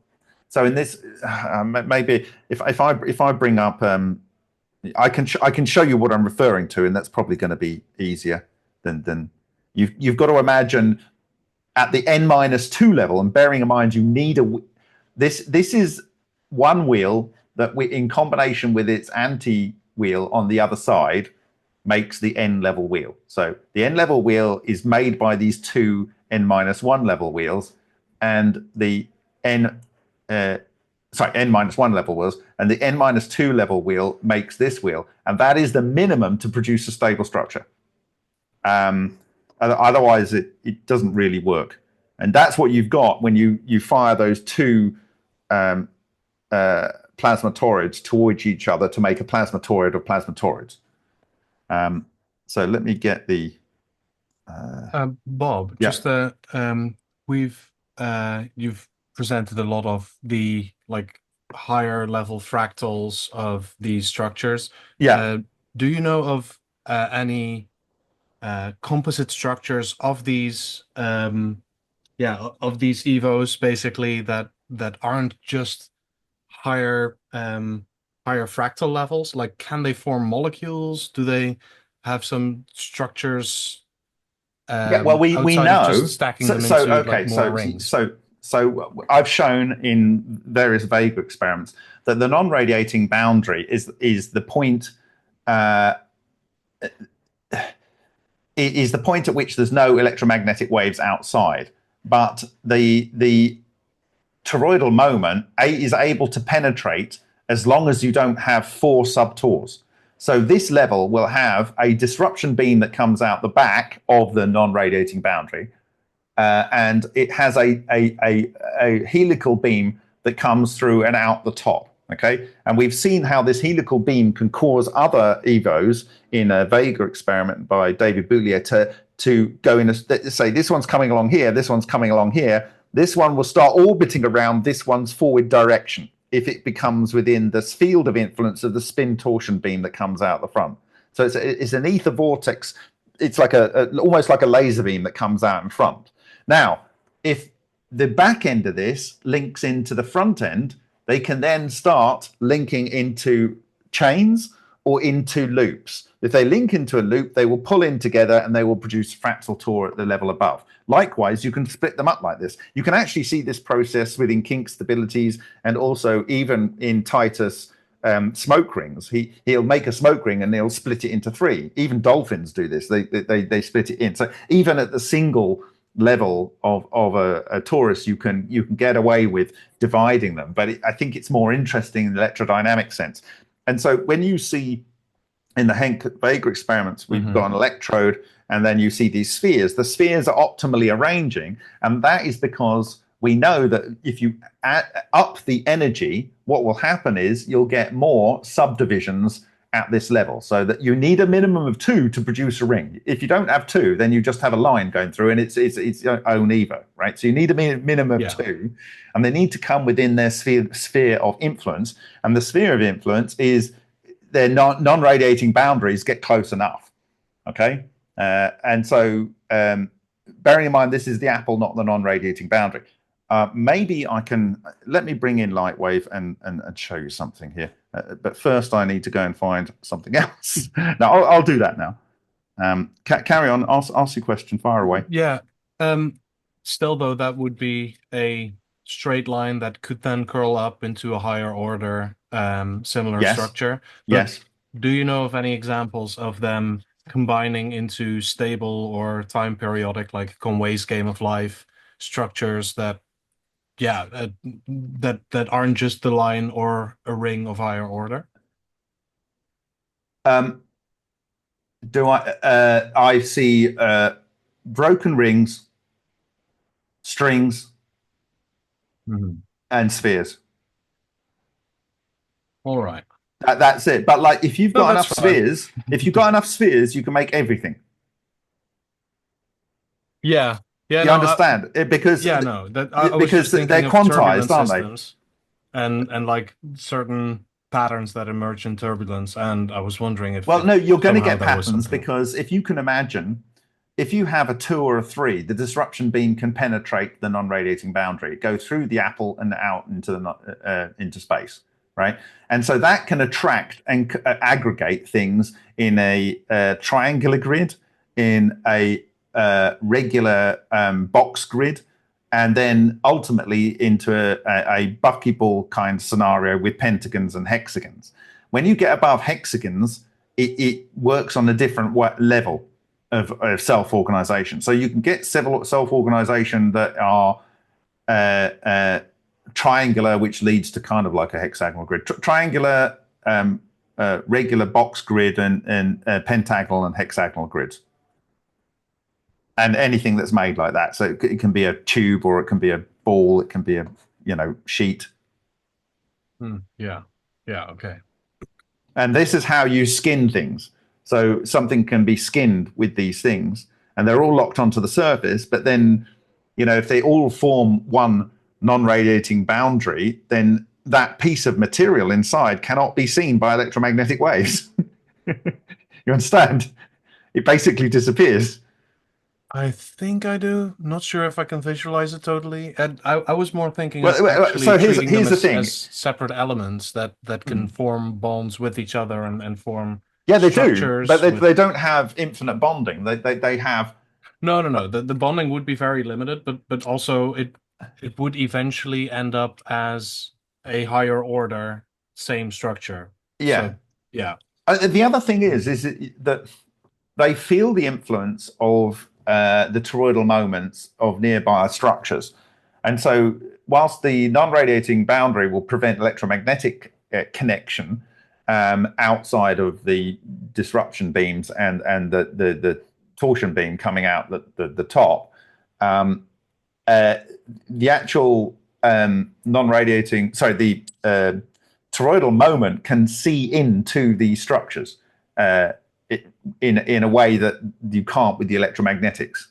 And I think they can cluster like that. So I have argued this, and I'm absolutely certain, pretty much. That's a funny phrase, but I'm absolutely certain, pretty much, that the ball lightning cut in 15 millimeter ball lightning cut is on the non-radiating boundary, which is actually at the dear, come on.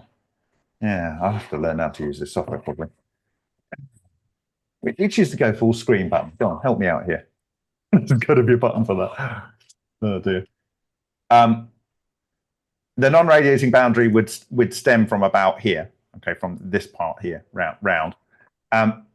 The very much smaller ball lightning or magnetotoroelectrical structures, they bind onto the outside of the non-radiating boundary, and those are the things that cuts the spherical section out of things. Do you get it? Because they themselves can cut.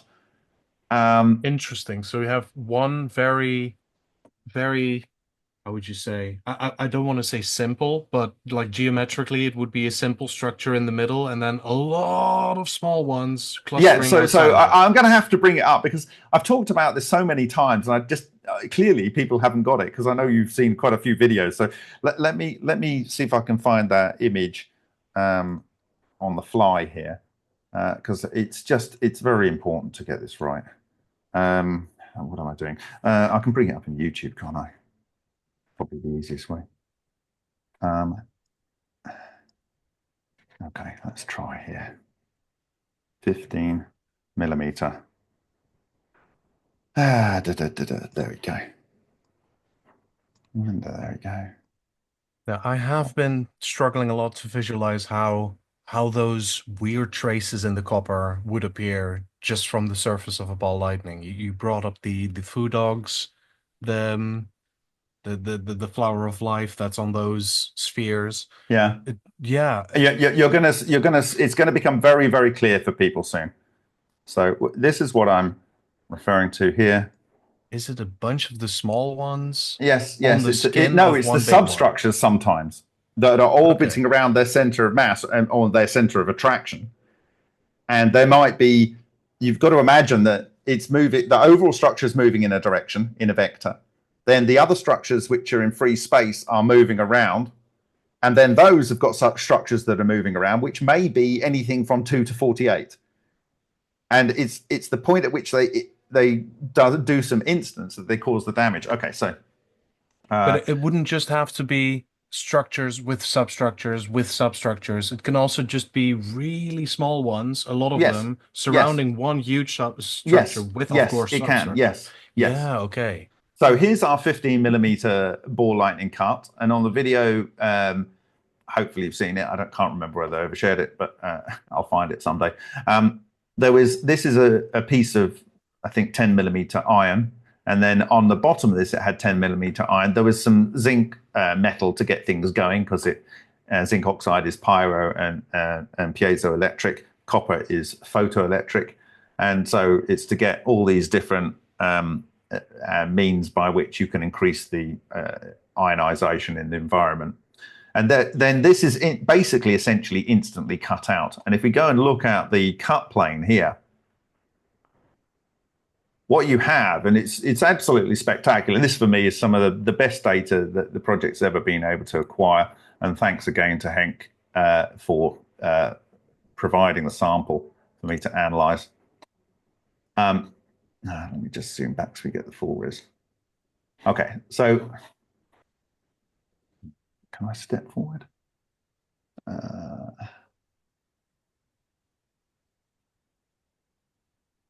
Can you see what's happening there?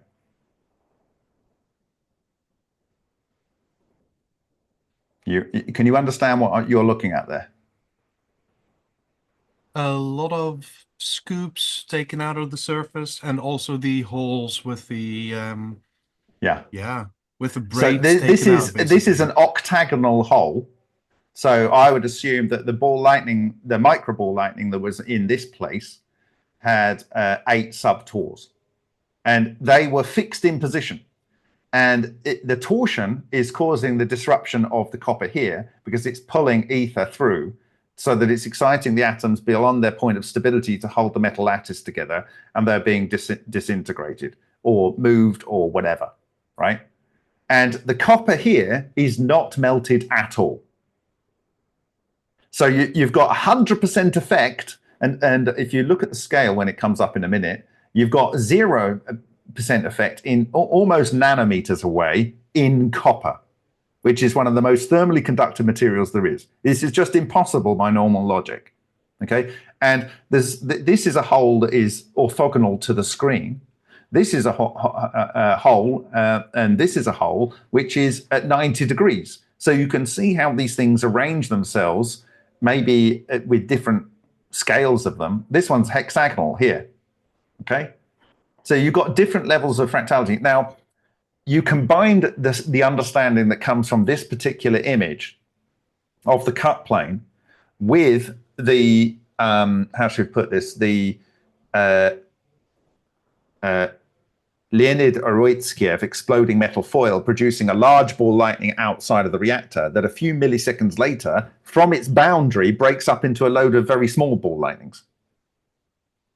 You can actually go and see it in his paper. And so what I'm saying is something inside is produced in that exploding foil experiment that comes out, it produces a macro ball lightning. The macro ball lightning on its skin ends up by producing a vast number of micro ball lightnings. And these are literally micro ball lightnings.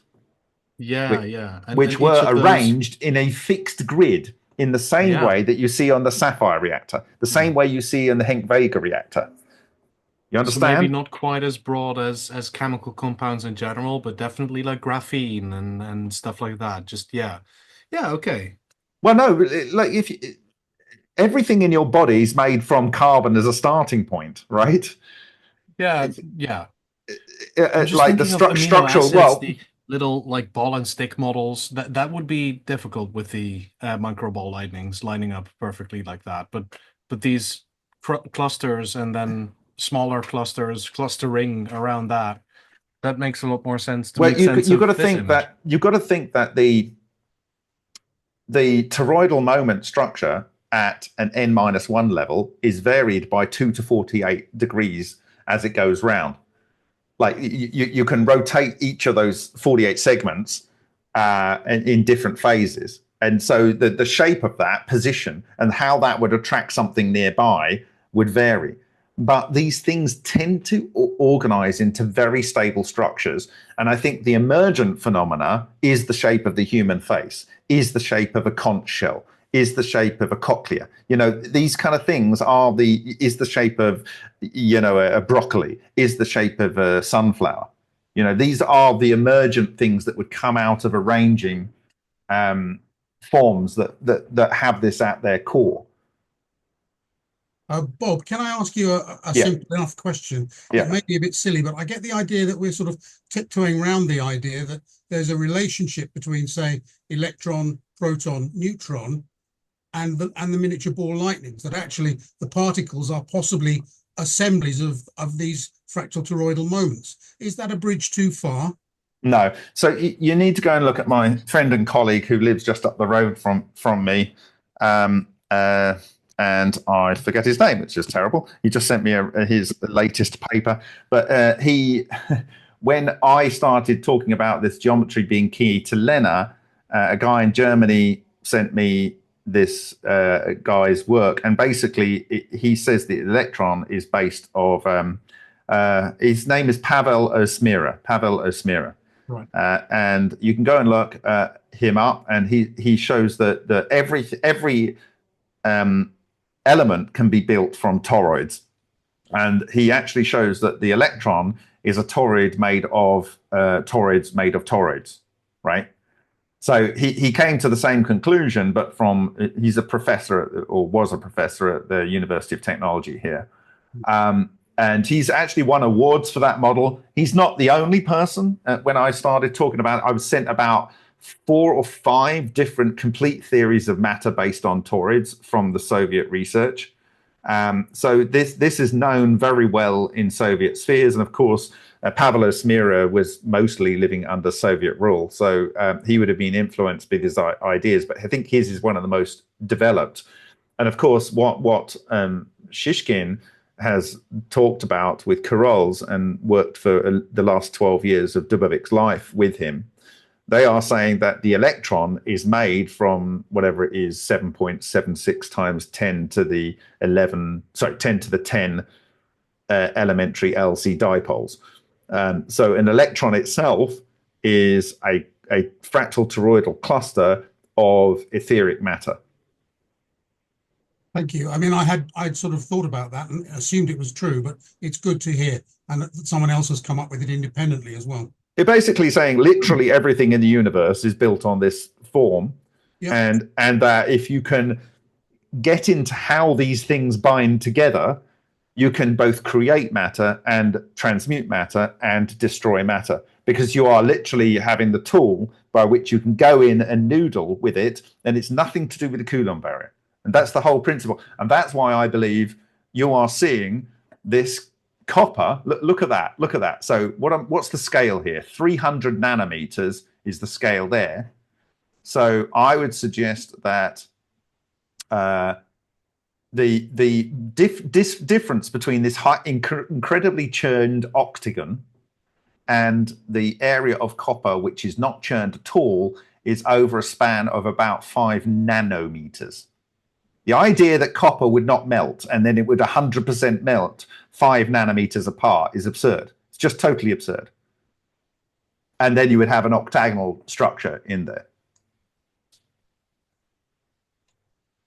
I actually think I have some of these images in 8K by 8K. And you see, this one is orthogonal to the viewer, and this one's pointing off at that angle.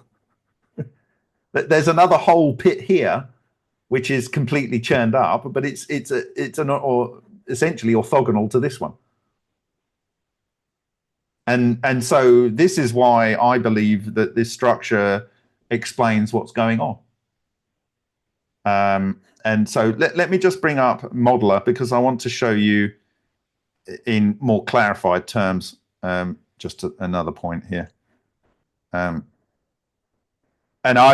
when I do the presentation, when I'm referring to the various observations through time using the 3D model, it'll be a little bit more in depth than this just quick look see. This is because I only made this model a couple of days ago. I've been wanting to make it for a very long time, but I was always confused about the precise angle of the cone, and I wanted to get that settled. And I wanted to resolve why there was 48 subsections, and now it just emerges naturally. So let me do this. I can do it. Modeler.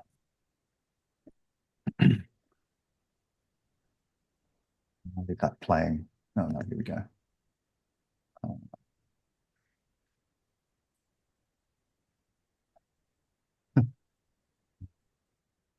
Right.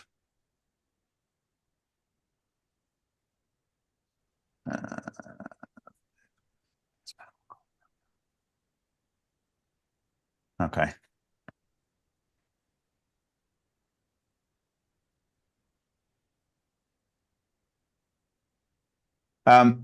If I go into the 3D view here, I don't know if it's going to come across for you guys. It's quite fine.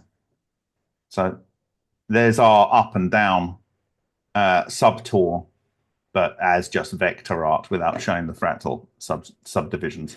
But here is the macro scale of it.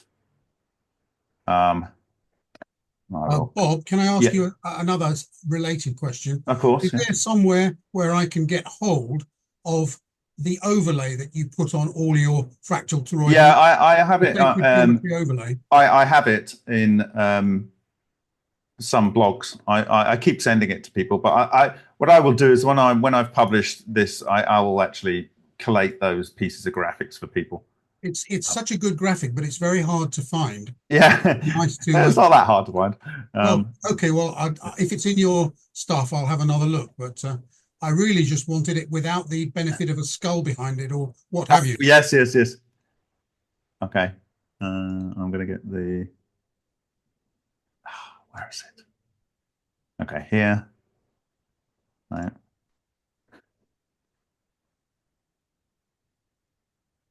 Okay. That's the correct one, but anyway, this will do. And okay, so what I want to show you here is, and I need the inner sphere there anyway. So where is that? Okay. What I've got here is the actual proper cone angle, which I think I'm pretty settled on Robert Hutchins' version rather than the experimental version. The golden ratio is here. So the distance between the top of the apple and the center of the vortex, and the distance between the center of the vortex and the center of the disruption sphere at the top of the Sothic triangle notch is exactly the golden ratio. And that is true of every fractal level. Okay, so this fully explains, in my view, why we have the golden ratio in nature. Now, the second thing is that the apple, which we've defined and observed as the point of really highly destructive ability in certain levels of spinning up of the structure, that exactly and precisely connects with the central sphere there. Now, I've arranged these so that this isn't orthogonal. It's all in the same plane.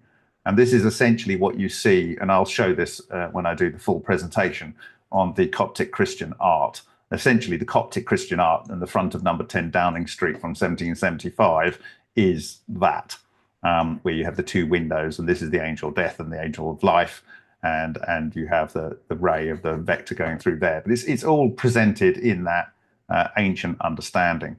And so what you're seeing here is this white line here is the non-radiating boundary of this substructure. So the tor here, which will be mostly glowing here, has a non-radiating boundary here. So this is why you get self-organization, okay? And the actual overall non-radiating boundary is out here.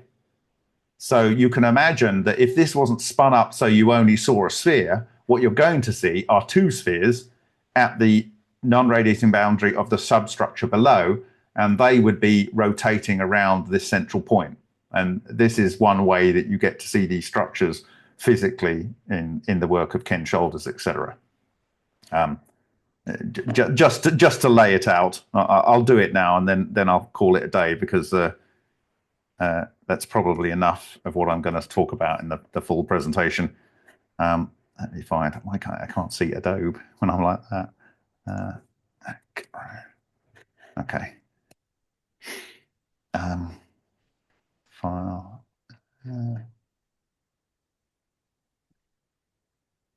Okay, let me find this image. And maybe I can just bring up sphere here. No, okay, no, not that. Somewhere, that's our node. Okay, so those are the non-radiating boundaries of the subtor. Okay. And and how fast can I find this? Not very fast, probably. Oh, there we go. Ah, I surpassed myself. Okay, yeah. What you've got to imagine is that this large EVO is holding this overall structure together, and it's moving this direction, and these are initially bound together by the much larger structure, okay?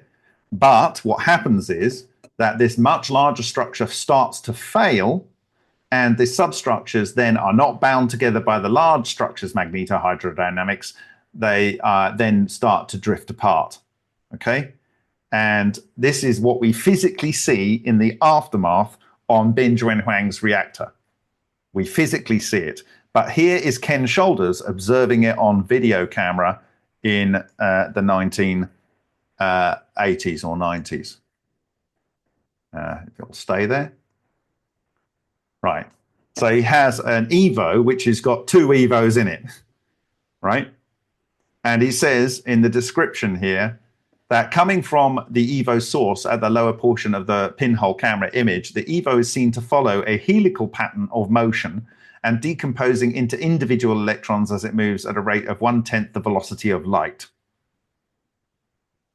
Okay, so this is a very, very quick, this is over a distance of 0.1 of an inch, and it's a pinhole camera with a very, very, very short exposure time. It says this is traveling at 1/10 the velocity of light. And initially, it looks like a braided beam, and that would be where the macro exotic vacuum object structure is binding these 2 substructures together. And then the macro structure starts to fail, and so the substructures then are not bound together and they start drifting apart. And then at that level, maybe they haven't got enough wheel within wheel structure, and they basically break up into individual electrons that then ionize the air. That's what you're seeing there. Now, if this structure was to go through a piece of metal or something, then it would leave a helical trace with the cores of the substructures making holes, or some level, depending on their spinning up, maybe of the apple. So you would get a separated corkscrew going through the material. Does that make sense? I'll go into. Sorry, what? Absolutely. Do you think the corkscrew pattern is due to the rotation of the internal subtors, like, you know, a combination of the rotational inertia and the motion resulting in a corkscrew? Like, there's some impulse passing through the non-radiating barrier of the whole thing? I think in this case, they are 2 objects that rotate around each other, which are fairly self-contained and consistent inside. But when they lose their self-consistency and self-organization, they break up into individual electrons, essentially. That's what you're seeing. But this is an EVO, which is made of 2 EVOs. Yeah. And in fact, it is a single EVO, which has 2 subtor structures. And you're seeing their non-radiating boundaries that are sufficiently spun up to probably blue shift the light. And so thermal photons are being blue shifted on the inside the non-radiating boundary, and the camera is being exposed to those. You understand? I'm thinking about the propulsive element of it and what's well, the propulsion is probably because it was launched from a point, and because when it's self-organized, it immediately starts forming a vortex, and they spiral around each other at that particular level of fractality. The thing about Ken Shoulders... Sorry? Yeah, we're saying the same. Yeah, the thing about Ken Shoulders' work, and it's the problem with all pulsed systems, they can only achieve a certain level of fractality. That's why resonance systems are better. Resonance systems hold the thing in place and keep feeding it more energy, and it seems it has to reorganize into more and more substructures. And we know that this is happening 100% because we have strike marks from Henk-Uren-Vega experiment, where we're not doing what Bostic and Nardi did, or Bostic originally, where they had a defined number of plasma toroids that they were injecting to make one toroid of a defined number of subplasma toroids. Henk-Uren has a tube, and out of the copper tube, it has a cone going into the center of a tor. And periodically that tor becomes unstable for whatever reason, and it launches in the forward direction when it's ripped from its umbilical, and it goes off and flies in, and it hits the fused quartz. And sometimes it shows 2, 3, 4, 5, 6, 7, 8, 9, 10, 11, 12, 13, 14, 15 different subsections on its collision. So it means if you get something in a resonant position and you drive it and you drive it and it drive it, sooner or later it will reach a critical threshold and it will start chewing spherical objects out of the structure. Now, if it becomes unstable, it has two choices. One, to completely blow up, or two, to subdivide into two structures. So imagine you've got a 48 torr structure and it's get enough energy and it's got 48 tors and all of its sustainable wheels within wheels within wheels. And it suddenly decides, I can't handle this anymore and I'm going to divide.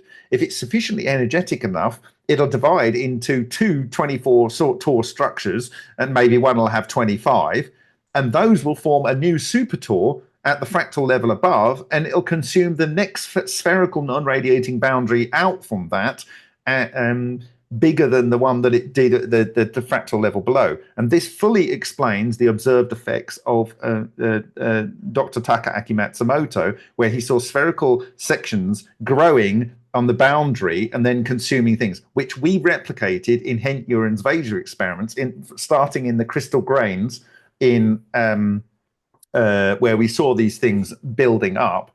And this is exactly what you see in, for instance, the Hutchison effect, where you cut a steel bar open, it's got these spherical holes in there, right? Well, that's because they built the ball lightning at crystal grain boundary, and then it fractally divided into substructures, but it's always a spherical thing that it eats when the overall structure gets spun up to a sufficient energy level.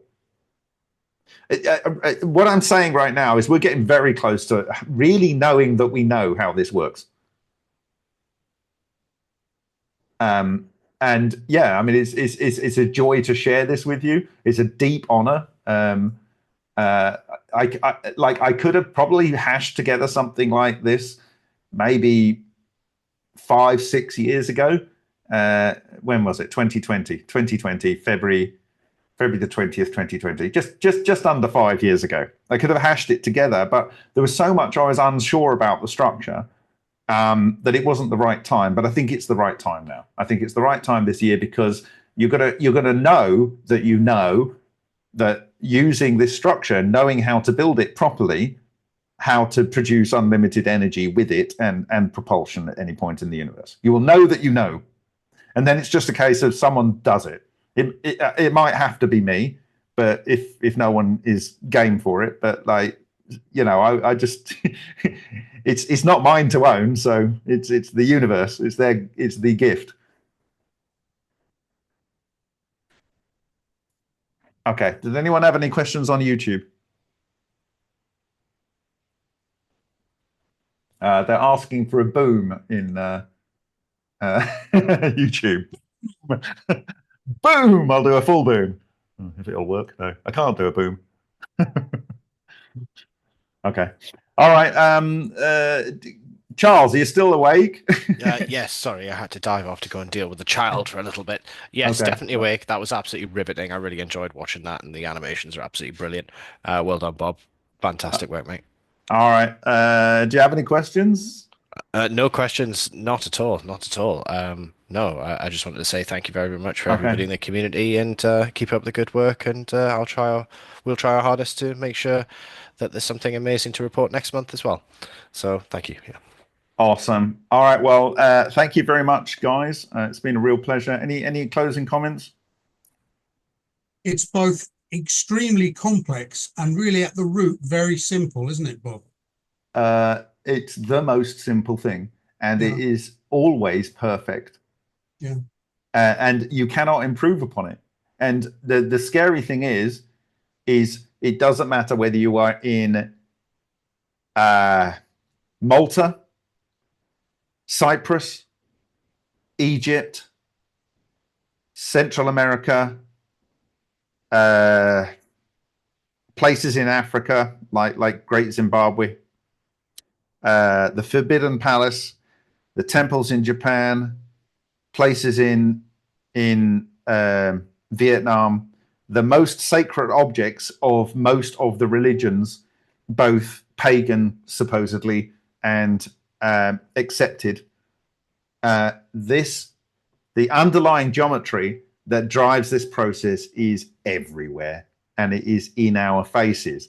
And at some point, if the Buddhists, as apparently they say, they believe that when you understand this geometry, you basically you're well on your way to enlightenment. You know, I didn't make them say that. I didn't go back into the past and get them to write it in their books of thinking. But like, maybe it is that way. But like, I have been given an amazing opportunity to meet some incredible people, and it's not mine to own. If I'm wrong, I'm wrong. So what? But it's certainly very predictive tool, and it is as simple as it can get. It's just it's a tornado making ring tornadoes, and that's it. That's it. And the geometry gives us everything: the spirals, the vortices, the golden ratios, everything. Self-organization, life, matter, antimatter, or destruction of matter, everything. Okay, I'm going to call it a night there. Thanks, guys. Okay. Thank you, Bob. Yeah. Well done, Bob. I'll call that a night. Thank you, guys, on YouTube. All right. See you later. Bye-bye. Bye-bye. Bye. Bye.